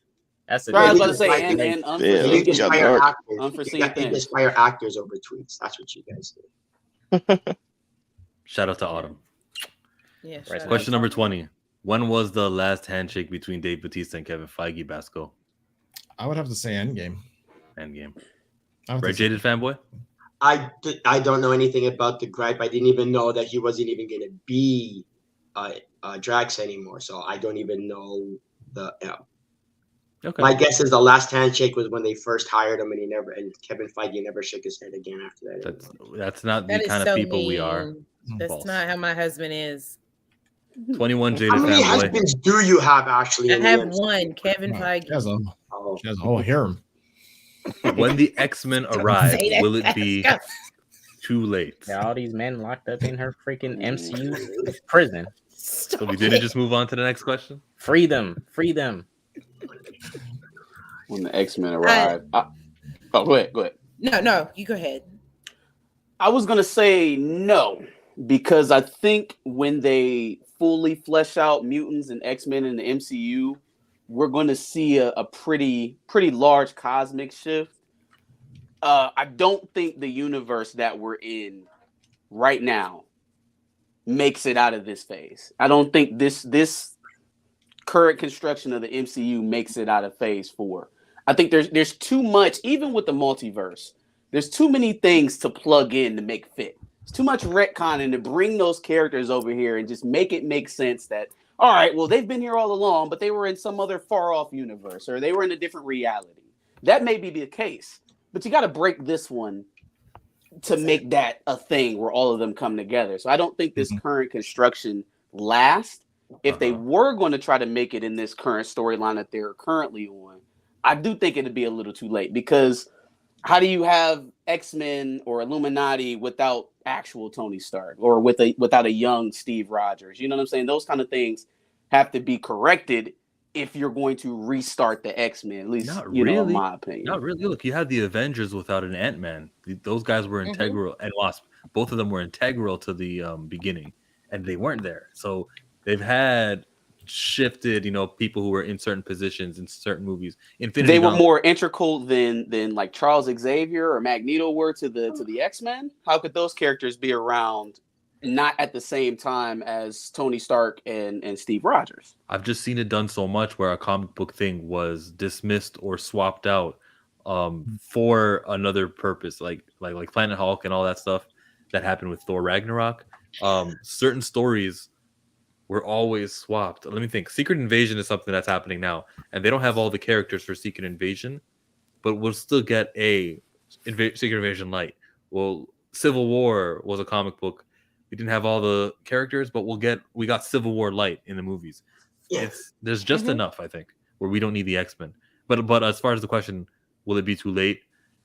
When they arrive, it can be late, but not too late. It will, yes, it will be late. It won't be too late. Like this universe, and I do think there will be some sort of resetting or reshifting or timeline shenanigans. It will not be too late, though. I think Neighbor to the North has I agree with his comment in the chat. If they don't move forward with the X-Men in Doctor Strange, then it's too late. That's my point. I've been saying that all along. I agree. I think there has to be a collapse of the multiverse, and then maybe these universes all kind of combining together. Because if you're just going to go, oh, the X-Men have been in this universe all along, and we've had them hidden away, that's silly. So I don't think you can go that route. So you have to do something. It's just how it's done. And I think that if there's no introduction here, then it makes no sense. Well, that's the reason of the multiverse. That's the reason why they're doing it. It's to be able to hint and tease us with all these characters that they have now, right? So yeah, but they also said, Eternals is a good place. So like we know that there's some, because Professor X is in the trailer, but you can't just be like kill off that Professor X and then like there be no mutants moving forward. Like you have to show us something else, because I feel like this version of Professor X will probably die, and then maybe we'll have James McAvoy or like a new one, but you still have to like show us in the film that the hint of mutants is still there, even after the collapse of the Illuminati or whatever's going to happen in the film. There still has to be something with them. Oh, 100%. I can't see a scenario where like it's like an Attack on Titan kind of thing, and they wipe the knowledge of mutants from their brain, or maybe Wanda does that. You know what I mean? Like a protect spell. Yeah, something like that. But then even still, what about the beings that are on Earth that would be, impervious to that? No one knew about? No one. Not a single person, not a single being in all of what do they call it? Terran or whatever the outward name for C-53. C-53. There you go. No one knows. No one knows that mutants live on this planet. That's cheap. That is cheap to me. I think Kevin Feige and Marvel have gotten Thaddeus Ross would be the only one. Thaddeus Ross. Thaddeus Ross knows there's mutants. Well, I was gonna say, because this is how I imagine the Multiverse Madness, why I think it's so big. Yeah. If you guys are familiar with the Witcher franchise, they have this thing called a convergence of spheres, and basically it's basically meaning planets just coming together and the world reforms in a sense. It's kind of weird. So what I'm thinking is, with the Multiverse of Madness, universes will combine with another, and it's going to be so chaotic to where Doctor Strange will have to literally have to manipulate the minds of people to make all this stuff seem normal to them. Like, so you think stuff will flood in, and is going to be no way to really send it back. And he's like, we're going to have to make this work by wiping some minds. There's going to be a lot of conspiracy. Maybe Professor X might be in on it. Like, yeah, I'm going to help you out too. Let's get this working, because there's no way to fix this. We're all stuck here. So I literally think planets and universes might literally combine. Yeah. So you think the multiverse of madness is going to be like the final crisis concept? I mean, that's what I'm thinking because this is probably the biggest film of this phase, Multiverse of Madness. But like from everything that I've seen, that this is just the beginning of like multiversal things, like possibly like to come. I could see that. But if they don't pop their cherry now, when are they going to? What are you Phase edging us 5. for? What is going on? Because, like, I think that they're mutants. I think that they mentioned it at the Comic-Con of 2019. Oh, we don't even have time to talk about the mutants and Fantastic Four. Well, we know Fantastic Four is coming, so I do think that the X-Men are also within this phase. And yeah, if they don't do it now, I would say they should tease it in 4 and then have it be a bigger thing in phase 5, 6, and beyond. That way they can drag this out for another 10 years. I think that Kang is going to have a bigger role due to a lot of this multiversal stuff too, from what I'm piecing together and then things that I've seen too. So I think that there's going to be a multiversal war possibly on the horizon. And we are on question number 2.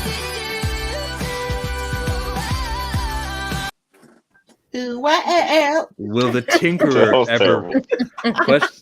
Question 22 is: will the Tinkerer ever return in Spider-Man: Homecoming? The guy who was making the devices for Adrian Toomes and for the Shocker, that guy is the Tinkerer. Will we see him again? And short answer is yes, we'll see him again because we do have all of these Disney Plus. My bad, I clicked the wrong one. I was trying to close it back down. With the Tinkerer, the answer is yeah, because it is a freaking universe, and we will use the most minute, insignificant characters for something. He may show up for Riri Williams' antagonist for someone who makes. I mean, Sony would have to be like, okay, because that's like really, he's a Sony guy now. Like, so I think that because that's what you have to think about it. I don't know if he'll show up outside of like Sony Spider-Man properties though. That's where I get to think about it. Just I actually didn't consider that he was a Sony guy until you said so. Yeah, like in a cameo, not like as a reoccurring role though. Yeah. I think if he does reappear, it'll be like how Darcy and them popped up in WandaVision. They did kind of something significant, but not really. But they just popped up. We haven't seen them in a long time. Probably something like that. Something minor. Darcy would be the most I see Tinkerer. I would say no, unless if he's making some shit. If he's not making no shit, he's not coming back. I think once Adrian Toomes is released, whether it be I heard from many sources, and then he'll be kind of back with Adrian Toomes, whether it be in the MCU or just in Sony films. I think he'll be back in some capacity just because he was Adrian, he was his guy, so he'll be back with his boss. Okay. Gaskar? Ashley was dead on him. It's a Sony villain, so and all cooperation is what they did. Obviously, they had the right formula for No Way Home, so it's how they bring him in, right? He's one of the oldest supervillains in the Spider-Man comics. Is there any example of a Spider-Man character who, aside from Spider-Man, but a Spider-Man, rights owned by Sony, who made it over to Marvel? I don't think so. No, not without the co-ventures. But that was also a co-venture, and now that was because they're working forward. There's none because Sony has the rights. Is it because they didn't ask? Characters. So they didn't want to play ball. They are cooperating on other things. Why not sign a little contract to make it the Tinkerer or someone like that? Does Agatha Harkness not have a history with Spider-man? But maybe it's not enough. And it's not a Spider-Man character. But she's not. Yeah. Kingpin has a history with Spider-Man, and Kingpin. That was Kingpin is probably the closest one. But they don't have the. But I know that Sony doesn't own the rights to Kingpin because he's also a Daredevil. Both. He's not part of the Rogues Gallery though. When they bought those rights, he wasn't part of that. Really? He wasn't part of that deal. There's like gray areas for characters like that, and you know how Wanda and Pietro are supposed to be mutants, or they were in 2014. Yeah, I think that some characters they had a deal with Fox to use Pietro and Wanda, and Pietro could not survive the end of Age of Ultron either because of his rights. Yep, that was written, right? I believe so. Yeah, that was part of the conditioning. That was part of the deal. He had to die because he was being used in, the Fox X-Men. Yeah. Mm-hmm, mm-hmm. So to answer your question, I don't think he'll return in anything Marvel. Thank you, Rhea, with 4 A's. Question number 23. Should Killmonger be in the ancestral plane? He was a Black Panther. Officially. His dad spoke to him in the death, and, he came out suited up, and it was accepted. In the new movie, or if we ever see the ancestral plane again, with all of the past Panthers, should he be there? Ashley said yes. Yes. I would like to see it. He should be there. He should be there if he's dead. He's Wakandan. He, has that moment of peace in the end. Mm-hmm. So, I really think that he should be there, and I think he will. I mean, you know what all the other Panthers are going to say when they see him?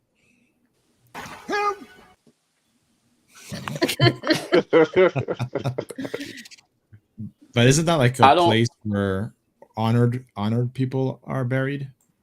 I think all you got to do is be a king. No, I don't think there's a qualification like that. What scene are you alluding to? Okay, that told us that you need. I think as long as you took that herb, you're going there. And T'Challa's father did things. Was he necessary? I mean, the question was asked about him. Was he an honorable man? I mean, his brother died because king, you're the son of a murderer. The actions, Killmonger's dad was in the plane. But that was that the plane though? He wasn't on the same plane that T'Challa saw T'Chaka on. He saw him in his apartment. So what I think it is that because Njobu was disbanded, or Njobu, that was his brother's name in the movie. Since he was disbanded, that's why he couldn't make it back to the ancestral plane. Also, he never really truly took over the kingship because T'Challa didn't die. T'Challa did not yield or die in ritual combat. He did yield. He did not. No, because he did not yield. Even if T'Chaka was still alive, he can still hand it over. Yeah, but it has to be done ritually. Through ritual combat. So he thought that he died. I mean, he didn't yield. He didn't yield. He thought that he killed him when he threw him over. Yeah, it doesn't matter what you think. It matters what happened. Right? Yeah, it don't matter. I know what he said. I agree. I'm agreeing. Yeah, he did not. As you can see, I am not dead. Yeah, he said he ain't got time for that. Yeah, that was pretty good, man. Yeah, I love that line. Yeah, so I'm saying if he never really defeated T'Challa, so technically he's not even a Wakandan king yet until he defeats T'Challa. No, I think that we'll see him combat. He doesn't have to kill. You don't have kill to or yield. No, it's killed or yield. Or yield. That's the right. Remember, M'Baku gave up. Well, let me ask you guys. Let me ask you guys this: do you guys think that plane that they go to is associated with the herb? Like it's heavily associated with that herb that gives them these superhuman abilities. It's where you lose part of it. Yeah, I think the herb gives you I think it's a separate like reality or something, because I think it's solely. I honestly think it's just. I think whoever took the herb, and when they die, there's like this weird connection between all of them. And they go to a certain plane once they die, and it's all connected to that herb. And whoever took that herb goes there when they die. That's what I think, because I'm like, Killmonger's father didn't take the herb though. But I mean, we don't know. That's it. I don't know about the father though. Killmonger's father, I can't confirm. But so far, the people we have seen, Killmonger, the T'Challa, his dad, and the previous king. Yeah, but there was also other reserved people for the Black Panther though. He wasn't ever the Black Panther though. So I feel like all the former Black Panthers were there on that ancestral plane with T'Chaka. All right, and see what I'm trying to like. What is that plane? Like, is it some type of weird heaven specifically for? I got the clip. Let me play it. Yeah. You are wrong. All of you are wrong. I guess we couldn't see everyone else, but yeah, it wasn't the same one that he was because once it got vibranium, right? But do you guys think before vibranium this plane existed, or after vibranium and the things came? I don't even think that's what I'm trying to. I think it did. I think it did because it's like an ancestral. It's part of like their people, so I feel like that the plane. It would have had to because that's where Bast is. Yeah, it would have had to exist because that's where their deity is from. That's its realm. So maybe that's the connection between Bast. So it's probably something more supernatural going on in Wakanda. The vibranium stuff. Yeah, yeah. Okay, all right. Well, all right. Which came first, the religion or the egg? I don't know. It's absolutely. They already had the vibranium there. Just because they didn't discover it yet doesn't really like. I don't think that should be a condition. You see, Bast blessed the land with the vibranium. Yeah, it was a meteor. A meteor struck Wakanda, and that's where they had those vibranium mines, right? And so that could be interpreted as Bast blessing the land with vibranium. That's how that they interpret it too. But as the question goes, should Killmonger be in the ancestral plane? Back of the bus, you have changed my mind. Yeah, he should not be in there. Too. I agree. I don't think he'll be there because he's not dead. Stop it.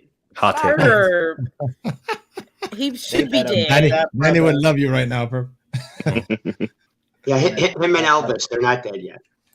I don't Let's know keep going on. Everybody's so dead set on killing Michael B. Jordan's best story arc, but y'all just gonna do it if y'all dead set on it. Right. Because Marvel killed it. Marvel killed when they killed him in the movie. So they didn't. But that was so good. I mean, hey, I wanted him to stay around. I don't like when these villains keep getting killed off in these movies, but I feel like the way his death was, he was a villain. Don't say that. He's a villain. Did somebody say Killmonger was not a villain? No. Jaded. He's a villain. Tell that to his girlfriend that he smoked right before he killed. Turned her into a pack. He was a sympathetic villain. Yes. T'Chaka's a villain then. Then T'Chaka's a villain because he killed. So then T'Chaka's a villain. No, that was Marcus, are you doing the Killmonger at the throne? What's happening here? If all you have to do is kill one person and you're now the villain, so then T'Chaka's a villain. No, Jada. No, Killmonger straight up shot his girlfriend by choice just to get Claw. And T'Chaka killed his brother just to keep his secret. Come on. That was more by accident. That was principle. That wasn't deliberate. What made that really T'Chaka that was like those moments where you're like in the moment and you don't intend to do something, but you just do it. And what makes T'Chaka a villain really kind of is the fact that he left Killmonger there. Okay. But his covering up was intentional. Yeah. That's what he did. Covering up. That was sorry, we got to talk about Black Panther. Killmonger need to. But to be fair, I wouldn't call him bad guy because technically, the brother betrayed the kingdom. So the brother betrayed the kingdom. He sold them out. How did he betray the king? Go ahead. He literally gave Killmonger. He literally gave Claw information to sneak into Wakanda, which killed fellow Wakandans. Why? To get because he fell in love. Because he fell in love with a woman. Oh, so he's a bad guy because he fell in love with a woman. No, he's a bad guy. The expense of his country. His own people. If he turned against his people, he was sent to LA. That area. No. That's is the a father. Wakandan spy. Is the brother? Okay, that was the brother. And then it wasn't just. It just. No, we're talking about the dad. A lady. What did he do to the woman in the museum? Like, he killed people. Like, he wanted to weaponize people. He wanted to weaponize people. You think they paid a fair price? Or did they take it like they took everything else? And then Jada, he wanted to commit some more genocide after of a specific group of people. He didn't. Because Killmonger wanted to kill a bunch of white folks. I'm not feeling people. But he was in the process of doing it. The only reason why he didn't is because he was stopped. Okay, so wait a minute. So if I intend to rob a store, okay, as soon as I get in my car, I can be arrested for it, even though I didn't actually rob the store. Did you send out a bunch of weapons to meet you at the store? Yeah, and have but people I didn't rob the store yet. But I didn't rob the store yet, Ashley. No, but Jaded, all his intentions is the only good intention he probably has. Killmonger is. Why did he do it in the first place? Why are you all over the world? Why he did it in the first place? Yeah, his intention may have been right, but you cannot ignore all of the evil and wrong he did his whole life to get there. Question number 24 of 33 Burning MCU question is, where does this Aunt May rank? We've got 3 Aunt Mays, 1 Marissa Tomei, and Aunt the May. other 2. Can I forget Japanese Spider-Man Aunt May? I don't remember that one. I don't know if Japanese Spider-Man does have an Aunt May. I'd still put her below Marissa Tomei, died giving him the line. See, we always thought, oh, this is an Uncle Ben thing, right? No, it could be anyone. And Aunt May, she made a step forward for women in film. She made a step forward? Mm-hmm. Because she died? Because she gave the line. I hear static coming out of, I think it's Marcus. I muted him, and yes, it is him. So just let me know when it's good. Aunt May, hot Aunt May. Perp says hot Aunt May. Jaded Fanboy says. Oh, where does this Aunt May rank? Yeah. Oh, the worst. No, she's not the worst.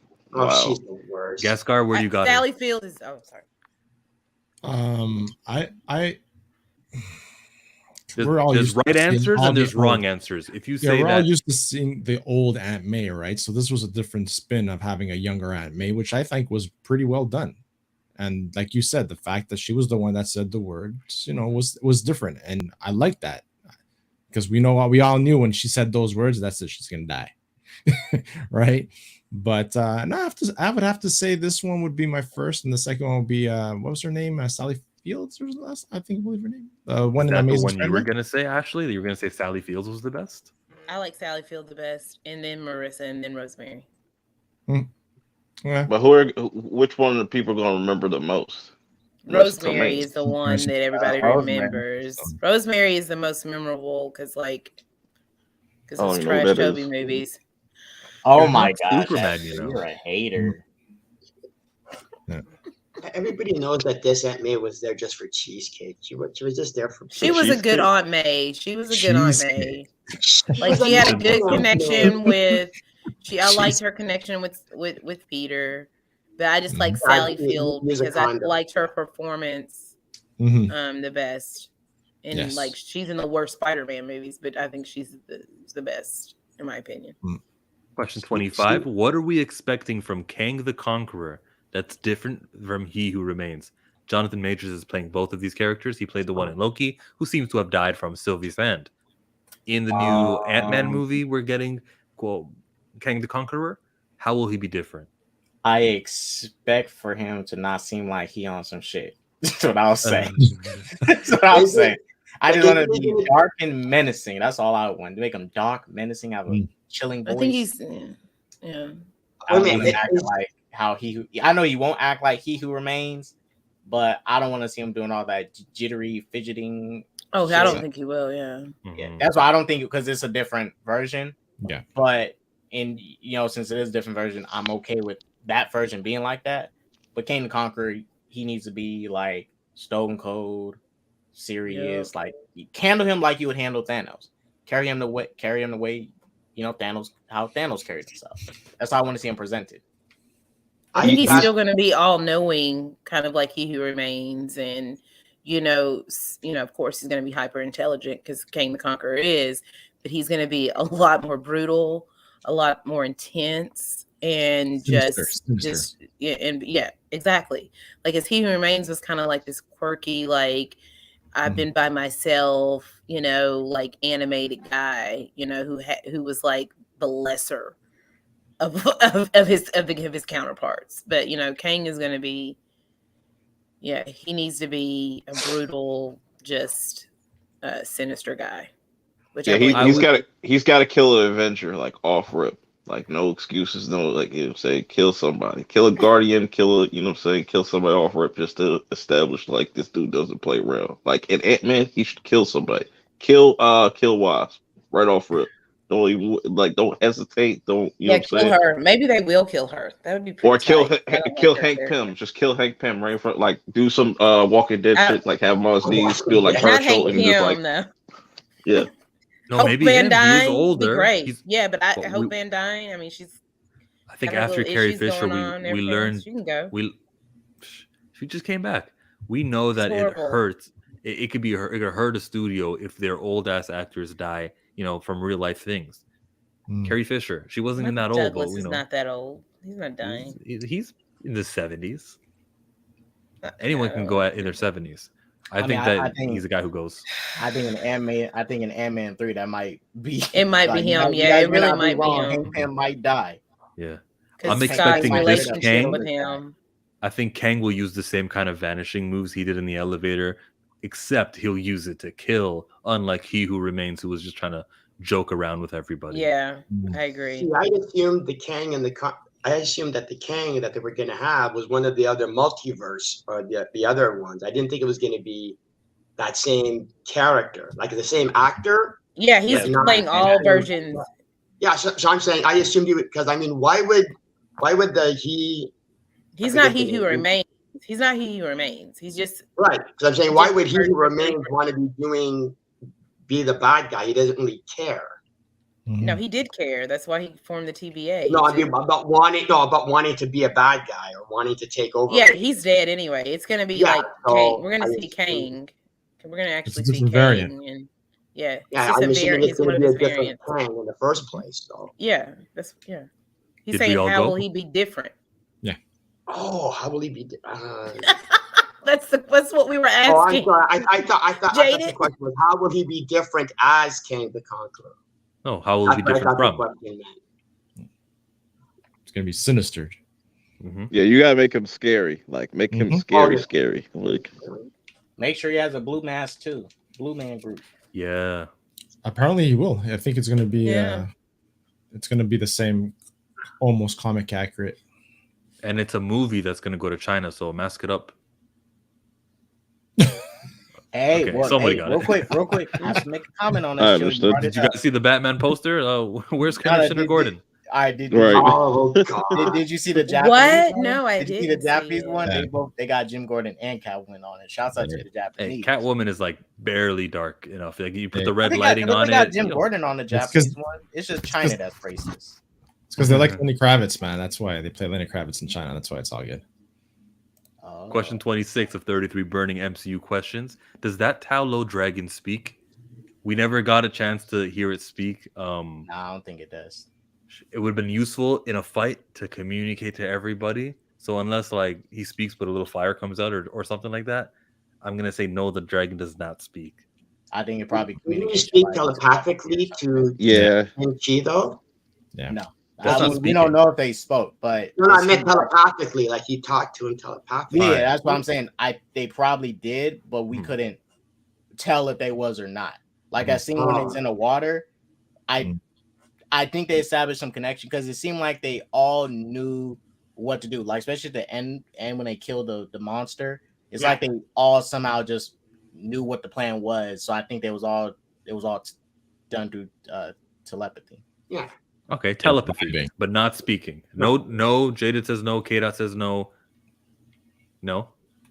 I think he talks like telepathically. Says like, "Yo, you gotta fuck your daddy up. And you gotta stop your daddy." And let me help you. Ashley, close it out. I don't think he speaks. Maybe no, I don't think he does. I think he just communicates, through his movements and things like that. But I don't think he has an actual. He doesn't actually communicate. Okay, and salute to Marcus over there who couldn't be here because of the internet issues. But his channel is called Back of the Bus Podcast. Check it out he does a Black Panther review. If you're into the Bitterroot comic book, he's doing that.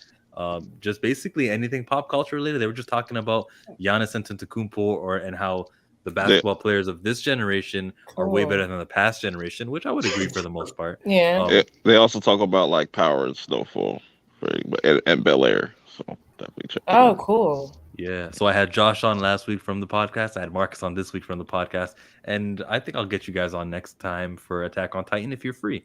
So that was that. The next question is, what is that dragon's name? Okay. Lives in Tao Lo. He's a dragon. It's got to be something that is not. I thought he was just a great protector. But it's pronounceable. You know, me personally, I would have loved it if his name was Shenron. Shenron. We got to look up what the Great Protector in Chinese, like, how does that? Because I know that that's what they called him, was a Great Protector. So, all right, his name. So, gotta flip it. Bob the Dragon. It's Low Tao. Fluffy. His name is Low Tao's not bad. I can get with Low Tao. Probably is his name back. Maybe or maybe the city they're in is the village is named after the dragon, and they call him the Great Protector too. Like maybe his name is Tao. Chad the Dragon. It could be the dragon could be named as Feige. You know, Feige the dragon. Oh my! That'd be a cool Easter egg. Stan Lee. Why don't we just name him Walter Hamada? Whoa. That's the Dweller in Darkness, actually. Undertones in that show. It's Walter Hamada. It's the Dweller in Darkness. The exact translation is Wadi Biga to Yuzua. So yeah, I don't think the Great Protector. Did you do what I was trying to do? Because I opened up Google Translate. Yeah, I did. Say it again. Do it again. Vasco. Hold on a second. I have to hear it again. Hold on. I got you. Wait, double ga huja. That's the Great Protector. His name. I bet this is. Wait, double. Wait, my whole day. Oh, I can't do that. I'll do it again. 伟大的保护者. Yeah, it's Wahidabido Huja, guys. And they call him the Great Protector. So I mean, that's the name of him. So Wahidabido Huja. Way to go, Double Huja. Oh, you need to clip that and upload that as a separate video. I didn't even try to say that. Bad the Dragon. No, Puff. American Dragon, Jake Long. Puff the Try to say that 5 times. 5 times fast. Man. Next question of 33 Burning MCU Questions. As we near the 2-hour mark, probably not going 3, thank God. Question 28, is Feige happy with the Kenobi trailer? What's his opinion? He's a big Star Wars fan. He's producing a Star Wars project of his own. Did he watch that and go, yeah, Duel of the Fates, like the way we did? And you want to know what Feige said when he saw that? He said, man, I can time make for a this nap. shit. Feige looks at Feige's high and mighty, so he looked at it like, man, I can do this shit way better. No, he does. I thought he was in the trailer. I thought Kevin Feige was in the trailer as the Inquisitor because he looked. Oh my god, he looked just like him. Fucked up, man. No, he does needed the hat. not. Was he wearing a baseball cap in the Drag. trailer? I didn't Oh notice my anybody wearing a baseball cap in the trailer. I think he was like, it's all right. Because that's, that's how I felt about it. It's all right. You know, you can do it better, Ashley. No. That might be a conehead. Feige's happy with the Kenobi trailer. He's like, okay, good. My company, we're doing stuff over here at Disney Plus. People are not going to cancel their subscriptions when some of our not even B tier, C tier content is coming. Like it's delayed. And there's, because we put out, Disney puts out content. Other company delays content, For good reason. Oh yeah, yeah. Disney for great reason. Change their whole Phase 4 slate. Yep, I remember that. Yeah, in 2019. Yep, they did, didn't they? Yeah, they also didn't release a trailer saying they also don't want to smoke with the Batman. They also don't want to smoke with the Batman. That's why they moved 2 months away. Question 28, is Feige happy with the Kenobi trailer? Who didn't go? No, I didn't go. And I don't care what makes him happy or what doesn't make him happy. I really don't. Money makes him happy. Tony. I don't care about fights. It's all about the Benjamins, baby. You always turn Tony against me. Pizza Hut man. I can see that. Tony ride or die for DC. All right, that was 28. Any wrestling fans in the building? Yes, sir. How many characters care that Stone Cold Steve Austin will return at WrestleMania? This is MCU As characters. What, though? As what? None. Is he going to actually come back as a wrestler? Is he going to come back as a... His wrestling's trash. Kevin Owens was talking trash about Texas. And he's like, well, since WrestleMania is in Texas in a month from now. That'd be cool. Yeah, Stone Cold is going to approach him because he made a video and he tweeted it out and he said, Kevin Owens, you run your middly little mouth and I'm going to come whoop your candy ass. Or no, not candy ass. I'm a can of whoop ass. That was his thing. Oh, he's going to put the can of whoop ass. And he's going to bang the beers and... Yeah. But if Kevin Owens stuns Stone Cold, that's going to be crazy. Yes. That's going to be crazy. It's Stunner Bros. Yeah. I think that if someone cares about these two guys fighting, it's got to be Scott Lang Ant-Man. He's into that stuff. Yeah. He cares. You know who else? Remember in Spider-Man Homecoming, there was one of those characters who was like, I need a nickname. And then Adrian Randy Macho Man Savage that was there. He cares.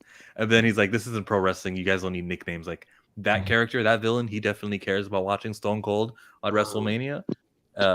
Tobey Maguire, Spider-Man, considering it's canon now.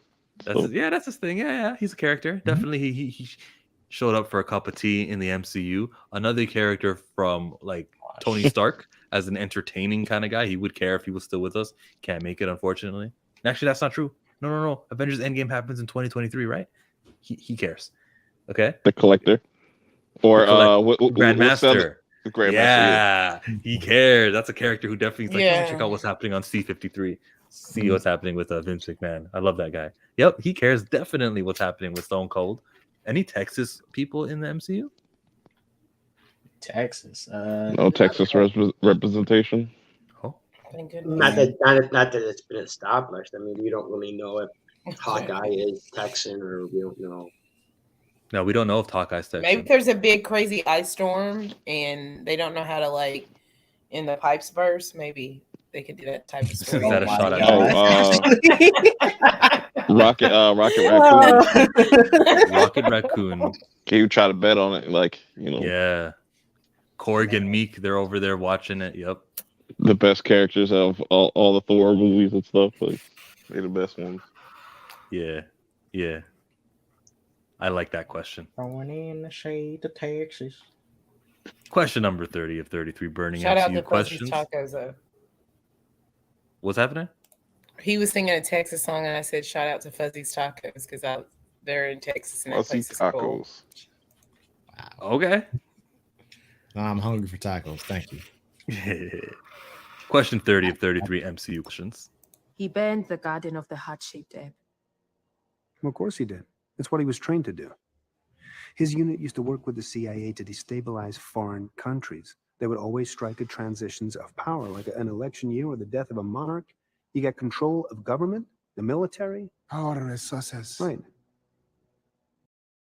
Can't believe that was in a Disney movie. This man just broke the same franchise who we watched Falcon Winter Soldier. I hope they make it out of Libyan airspace before we break the rules and, the American government, hooray. That was in a movie from Marvel that blew my mind. That they were down that. It doesn't blow my mind. Regime change wars and our involvement in it. He's one of us. That's what we do. That like insider conversation happening in a movie that goes globally. What's that? I can see what you were saying, like what your point you're making. That the fact that I don't really think shadow companies. Yeah. I'm sorry. No, go ahead. I got this. Go ahead. I was just saying that was simply used as a way to justify how Killmonger can do everything. He knows this. It's not his first rodeo.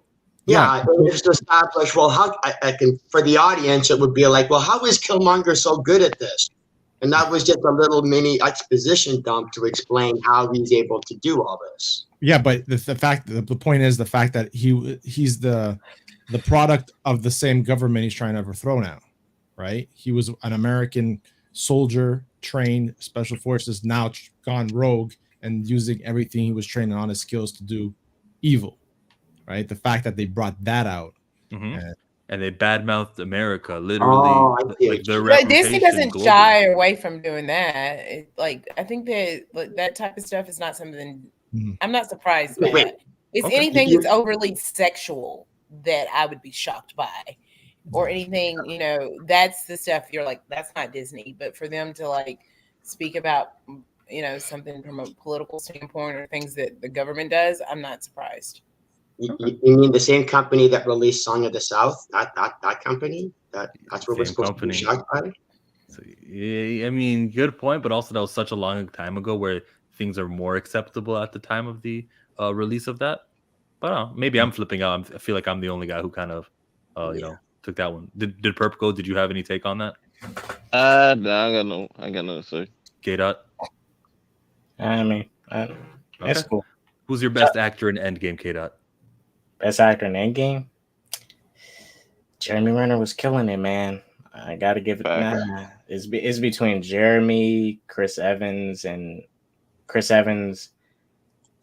The actor played Nebula. He can't even say RDJ. He can't even come off his. I was about to get to him, but I'm not trying to be so obvious first. But Hawkeye, Natasha, Nebula, Cap, and Tony Stark. Yeah, him too. Those are the best actors in the movie. I am very strongly on Scarlett Johansson's performance, Black Widow. Yeah, she is probably easily my number one, and probably my number two would go to Tony Stark. Yeah, I'm gonna shock y'all. Liar. I'll say Thor. Thor's great. He's great. Because rewatching it, I was like, "Yo, just how he's talking, he might come off goofy, but he's just like, yo, I just need something to do. I need he feels like kind of like purposeless, like he just has no purpose anymore. And the actor had comedic timing, and he was tragic, like, and it was for a reason. Like, everybody like shits on Fat Thor. Like, to me, it makes sense for what they were doing with his character in the story. So I agree. He was good. I mean, to me, it's between Scarlett and RDJ. To me, or like Josh Brolin the best. He's really good wouldn't too. Shit on him if he didn't get beat up by Thanos with two hammers. I wouldn't shit on him, but I gotta shit on him. I'm sorry. Mate, just the actors though. The acting performance. His performance. Or I'll say this: the most shocking to me was Nebula, because Nebula has some good acting going on in that movie and stuff. A lot of people don't give her no credit like that. She was acting, especially Karen Gillan. Especially in the beginning when she was doing that little walk, man. She got that walk going on. She got that strut. I mean, she was great. She was good, but like I think that I thought she was underrated. RDJ, then Scarlett Johansson. Like, give the best. 2 votes for Scarlett Johansson. Jaded fanboy. Who was the best actor? Well, everybody looked better compared to Tom Holland, so it's not really that much of a... He wasn't in the movie. Oh, wait, when Tom Holland died, when we watched Tony died, Mr. Stark, who did it, we won. He was in the movie. He was still in the movie, so everybody was better by comparison. And what he did, he was good in his moments when he was in the movie. Good. It wasn't his movie, but he kicked ass. God, you're so wrong. They were fine. His shock surprise when he gets his hug from Tony. And then when Tony dies, like, he does really great in that. And you all are trash. Also, Scott has to get some credit because he took that blast full force, like, to the face. You know, just like. I think the worst is Hulk. That's the one that's just like all around not good. Yeah, even Paul Rudd was like, he was acting. You did good. I like Paul Rudd. You mean they were all doing their jobs? Yeah. I like when they were like asking who were gonna go, to Volmir, and he was like, "Not it." Like, his whole response was great. Basco of the scenario. Who was the best actor? Hands down, Robert Downey Jr. Oh, yeah. The whole, his family, he has his kids, his daughter, the whole him knowing. Love You 3000. Yeah. You know what we can attribute his acting to? The trailer, because it was when he was sending the message to Pepper, been here for 3 weeks, food is out of air, and that sold a movie for $2.8 billion. I love when he was talking to Cap too, like when he was like, you know what, when you see him, put this on. Like, I loved that whole thing, and then he just like collapses. It's so good. Hey, I wish Cap put it on too. He would have been a better Iron Man than Tony Stark. Shut your mouth. Oh my He would have. God. He would have been tight. The shield, the hammer, and the armor. Oh my god. Too OP. Big Bro says that RDJ and Scarlett Johansson. So some repeat names that we've been tossing out here. Cool. 30-second question. Has magic jumped to the shark? Oh God, yes. Absolutely. Oh, God, yes. I don't even understand it anymore. You have a sling ring. Sometimes there's words. Sometimes you got to read the spell books. Sometimes you don't. It's just awful. Anything can be done now. Portals You should especially. not mess with magic, kids. Don't try to summon shit. Stop fucking with Ouija boards. Yeah. I think it depends on the source of magic and what you're doing. I think it's the way it's used and what you're doing. Magic has just become a deus ex machina in Marvel. That's all it's been. It's just whatever we needed to do and whatever results we specifically wanted to do, that's what it's for. That's all. And we can have it in some shows like the Spider-Man No Way Home, but where was it in WandaVision? I just don't get what magic is anymore. What Wanda can and can't do is going to be really interesting in this new Doctor Strange movie because shoot, she should be way powerful if all she's been doing is studying, taking notes. But there's going to be scenarios where we're going to see her being overpowered, and then we're going to be seeing scenarios where she could solve the problem but chooses not to, or just blatantly doesn't with no explanation why. Magic has jumped the shark. I don't understand it at all. I'm mad at it, actually. Well, the thing is with the magic, right? In WandaVision, it was introduced. Uh-huh. It was an introduction to, But where was Doctor Strange? And that's the whole thing with the Koof thing, right? Because we all know now that he was supposed to be in it. But he was too white. It was too That was actually what they said. They said they didn't want to have another white man come in and there. they didn't want it, but okay, that was out of context because the full thing said that they didn't want. I didn't hear that. The main reason was that they didn't want to take away from Wanda's story. Oh, right? okay. They didn't want someone coming in saving Wanda. Hey, Okay. it's a universe, right? I gotta Right. see him represented. Tell me why he can't come. Make him come to the bubble and then be like, "Oh, I can't make it through here. No one can make it through here." Okay, fine. Doctor Strange did his due diligence. Like we get it. So I want him to say so in the new Doctor Strange movie. I know about what happened at Westview. Believe me, I would have came, but your spell wouldn't allow me. And she'd be like, "Yeah, I know." Just something like that, please. They're probably gonna touch on I it. think that because they even retcon like him, like that visual of him coming down, to visit her that we're going to see in Multiverse of Madness. If you look at the clip, you see the shadowy figure, and I think that he knew about it, but also he wasn't technically the Sorcerer Supreme either. We find that out. So why should Doctor Strange been there when it should have been Wong? Because he's not the Sorcerer Supreme. Wong is. Yeah, either or Wong or Doctor Strange. I'm going to show you a video from New Rockstars. I'll send you a link, Ashley. But that little thing on the side of the screen at the ending of WandaVision that we think that they edited in it's just bad editing. You'll see. Gaskar? No, this is a new I was going thing. to say, Wong was too busy training Abomination. That's why he didn't go. Yeah, they were. Jared, the commercials were messages from Strange, which I said, and then it was later confirmed. Ned is Sorcerer Supreme. Ned Strange. That's true. Weren't the commercials and WandaVision messages from Strange? Yeah, Jared, we just said that. Yep. That's it. That's everyone. All right. Last question of 33 Burning MCU Questions. K-Dot, is DC immune from Oh, making I hits? knew this was you. Like, what's going on? They can't do it? Reset for. Whoa, They just let made me a talk hit. about the hits real quick. Y'all want to throw shade? Let's talk about the hits. They just made a hit, man.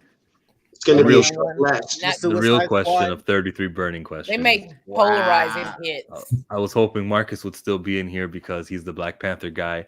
Is Black Panther 2 immune from criticism? Hell no, that shit gonna get smoked. I criticize a lot, but I will recognize that the main actor of a movie died. And as I say this, then you shouldn't do a new movie. If you're not going to have a Black Panther and your Black Panther, don't have one. But like, because of the cards that they were dealt, especially with COVID, there's just so much that I can forgive these guys for, that I think they do have immunity. The criticisms are going to be there, but like, I'll be back for Black Panther 3. So in a way, they are immune, I think. But I don't know how. No. Well, no. I think people are going to be using that as the basis for their criticism. In other words, this movie sucked because But how do we know that's why that gives them immunity. What do we mean? How do we know the movie? They're not going to be immune. Nobody said the movie's gonna suck. We haven't seen the movie. Like that's like a. I feel like that's a stretch. I'm at the foregone conclusion that this is but going to be a lot of train red flags. Are you talking about like Ryan Coogler doesn't make train wreck? He doesn't make films that are train wrecks. He doesn't write Space a script. Jam 2. He was behind Space Jam. He didn't direct that movie. He was an executive produced producer it. on the film, but he didn't direct it. He didn't write the script. That's a big enough role. We give Kevin Feige credit. I'm just he saying didn't write it. He direct okayed it. He didn't write he it. saw that. He read it and he goes, "This is great." He got the I'm just saying the footage and he said, "This is how we're going to cut it up." As a filmmaker, he doesn't make train wrecks of films just based off his catalog. None of his films are train wrecks. I don't think this is going to be. I'll say most of his films, just so I can agree. I'm not going to say that this is not going to be a train wreck of a film. I think that it's been a train wreck to get to complete it, but we don't know what the end result looks like, and we don't know what the quality of the film is and what the story is. So I'm saying I can't say it's going to be a train wreck because I haven't seen it. Like from all indications, I don't think it's going to be a train wreck. I think it's still going to be mixed. I think it's going to be one of those films that's just going to be split down the middle. Like, I think Ironheart's going to save it. I think this should destroy it, if anything. I mean, well, what happened to Ashley's internet? Can you guys hear her? Yeah. Why? What did she say? What did she say?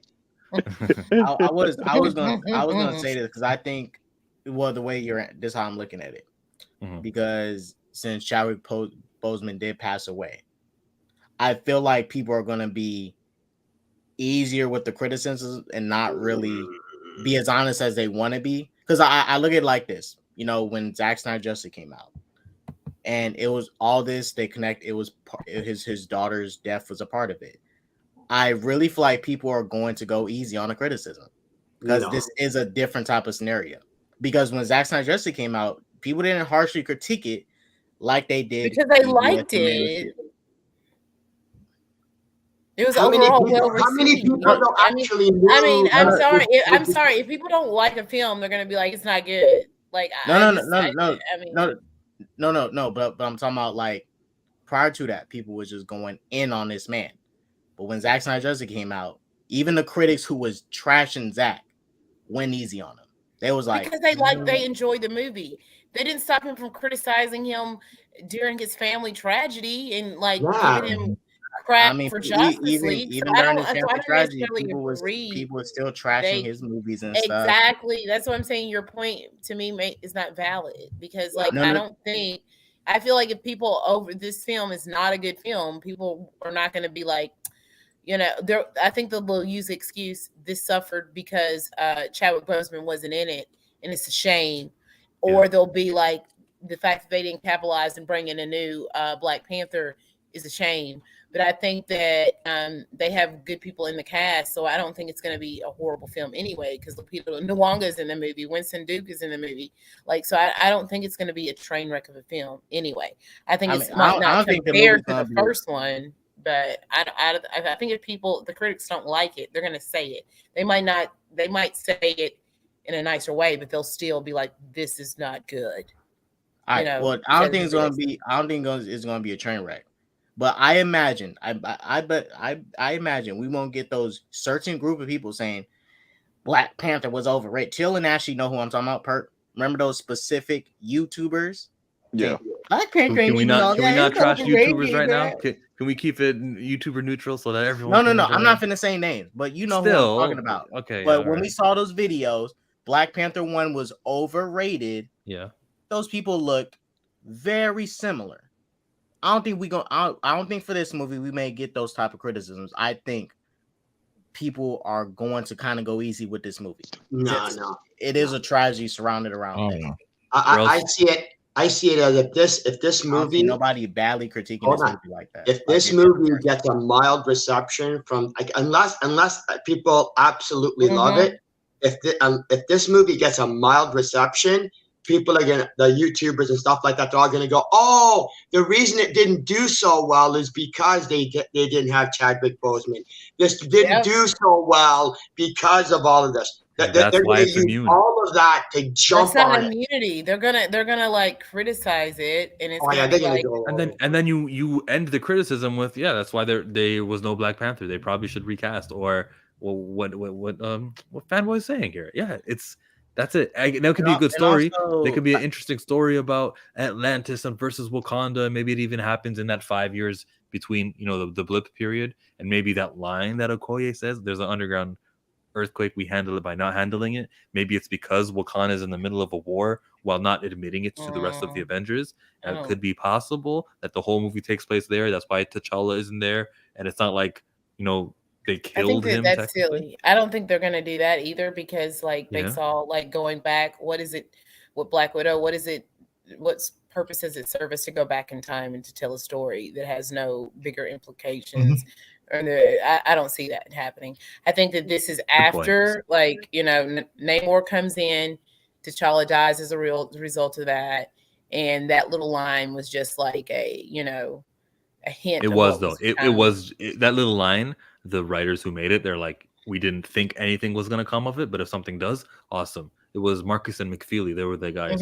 They said it in an interview, so I believe them. I don't think that they actually planned on this.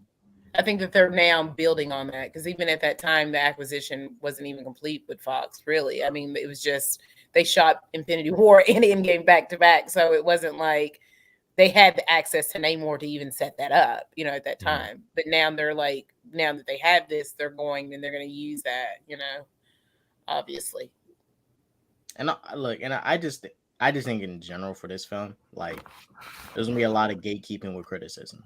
I don't think people will get to be as honest as they want to with this movie, because it's even with a musician, or when these big celebrities pass away, and someone could say something like, "Man, I didn't really like that person's song." A lot of people will, especially this person who's died, they will freaking swarm that individual like a mob, say, "What are you talking about? You're trash. What the heck? This song was amazing," even though it probably wasn't that amazing.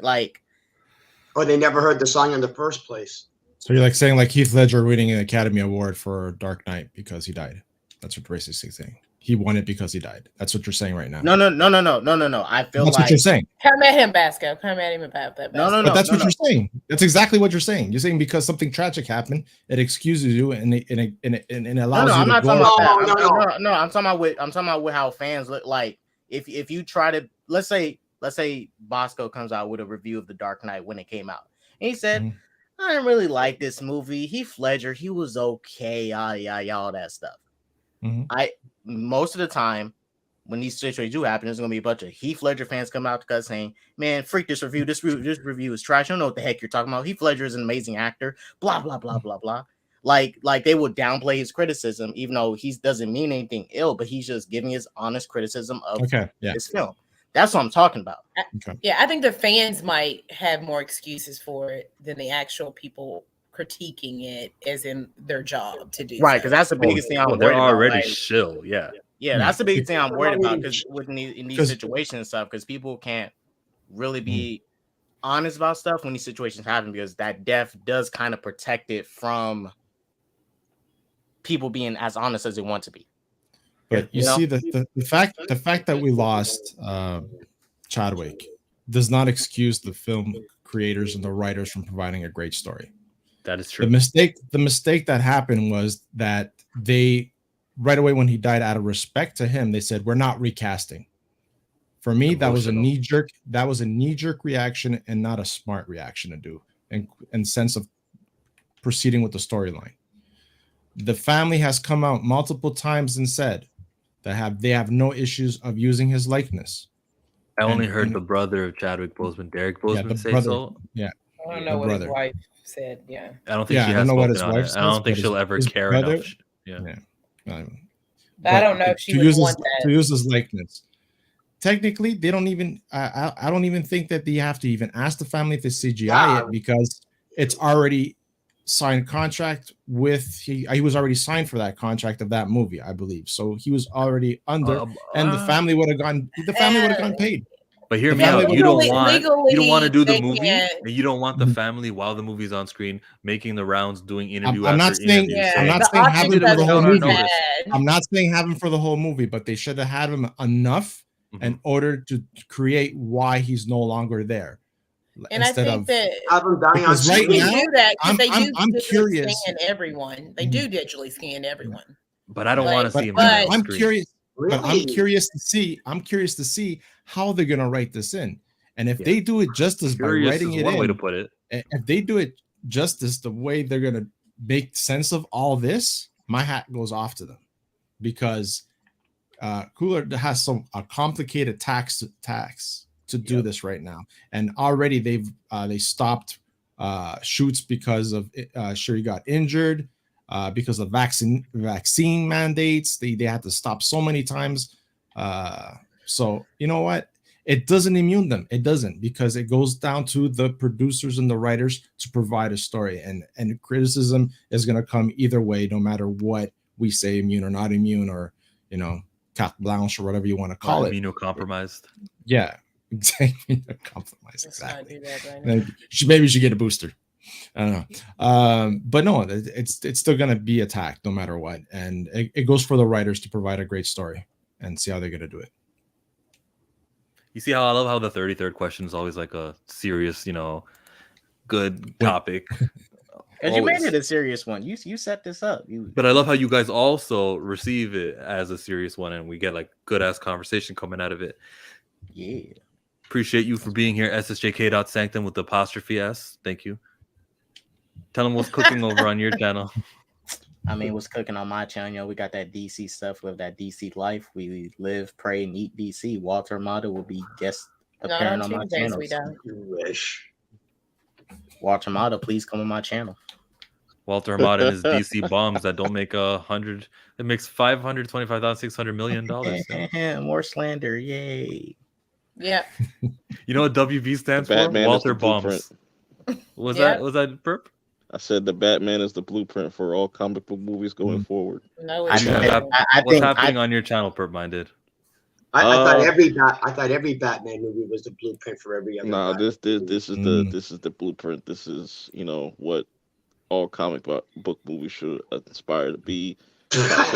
Stop pussyfooting around with the PG-13, and the Batman shows you. Okay, can you plug your channel now, sir?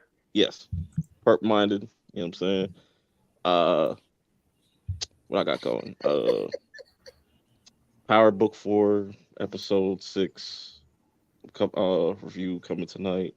From Season 1, Episode 6 coming later on tonight. AOT tomorrow. Sunday. Yeah, I got a bunch of stuff coming next week. Okay. Next, Basco, it's your first time here. If anyone is new, is that how you spell everything on your channel? Basco of the scenario? It's the Basco scenario. Yeah. So yeah, I'm just like playing mind games with my name. You can join me on my channel every Wednesday, 8 p.m. for the Hangout Comic Chats. My co-host on that. We talk about every pop culture news that's trending that week. And then I have a little political and comedic thing with my man 36 on Fridays at 8 p.m. That's political. It's more heavy subjects and stuff like that. But definitely check me out. I will. I was watching. I was with Danny when we were on Chaos Central. I was watching you just a few hours ago because I had you on. I'm like, let me know what he was up to. Like, you guys do an awesome kind of streaming community of like circle of friends, including Biggerford Entertainment, Onzo, including Chris, who I might need to get him on too. Well, that's the thing. My thing was that I got on because of Onzo. Like, me and Onzo grew up together. He was my first best friend, and I was his first best friend when we were 3 years old. So we lived literally, like, my door was here and his door was right here in our apartment. Where was Roberto's door? I can't picture Enzo as a 3-year-old. So basically, I saw that he was, he had his OOC, that's Fire Show, and he invited me on one day, and that's it. The rest, I met all these people, and then they had me on their shows and snowballed, and they said, you should do your channel, and that's how it happened, man. And 392 subs now, a year later. So I guess I'm doing something right. Yeah, 392 people think so. So it's all good. That's what's up. That's Gascar from the YouTube channel The Basco Scenario. And next up is the Jaded Fanboy. Tell us why we shouldn't watch your channel. Oh, I recently made 2 videos. I recently made 2 videos explaining why that Batman movie sucks ass. You got 30 subscribers from it. No, 60 plus. Nice. Oh my goodness. So now the thing is, I think a lot of the people who Yes. I think a lot of the people who subscribed were Snyder fans or fans of Nolan. So I'm gonna make a video explaining why The Dark Knight was a sucky ass Batman movie to see what happens. Then you're gonna lose the. I'm gonna balance it out. I want to see how many I'm gonna lose making that video. Jade is trying to bring balance to his channel. I Trying love to bring balance because. So I'll probably just make some more videos explaining why No Way Home sucks and Wonder Woman sucks. Yeah, I'll be Hate does it. I'd explain why Zack Snyder's Justice League sucks, but everybody already knows, so it's not really worth it. Ashley of the Widow, let them know before we go. Yes, well, I'm the Widow. SSJK Doc Sanctum does have a lot of DC propaganda on his channel. But on Tuesday, I bring the real information to his channel on the Takeover. We do that with my beautiful, wonderful co-host Rhea, and we have, usually 2 guests, and we, talk about, cool topics. I do that on Tuesdays, and then I've got 3 videos that hopefully I might get them up today, if not by tomorrow. One about Moon Knight, the Boys trailer, and then Doctor Strange: The Multiverse of Madness. And I hang around Hanzo on Wednesday. I hang out with Mad Max the Mandalorian, and then I do a monthly stream. That's a new thing that I'm doing. Awesome. That ends the stream. Thanks everyone for joining. Thumbs it up and tell people about us. Share it. And Jada Fanboy, you got 60 subscribers. All 60 of them need to know about me. Yeah, and let them know me because I need is 59 to get to 500. So tell 59 to thumbs up to me. They'll only come to you if you hate the Batman movie. So I can put on a hate speech. Yeah, I'll let them know about my video that I did. Peace out, everyone.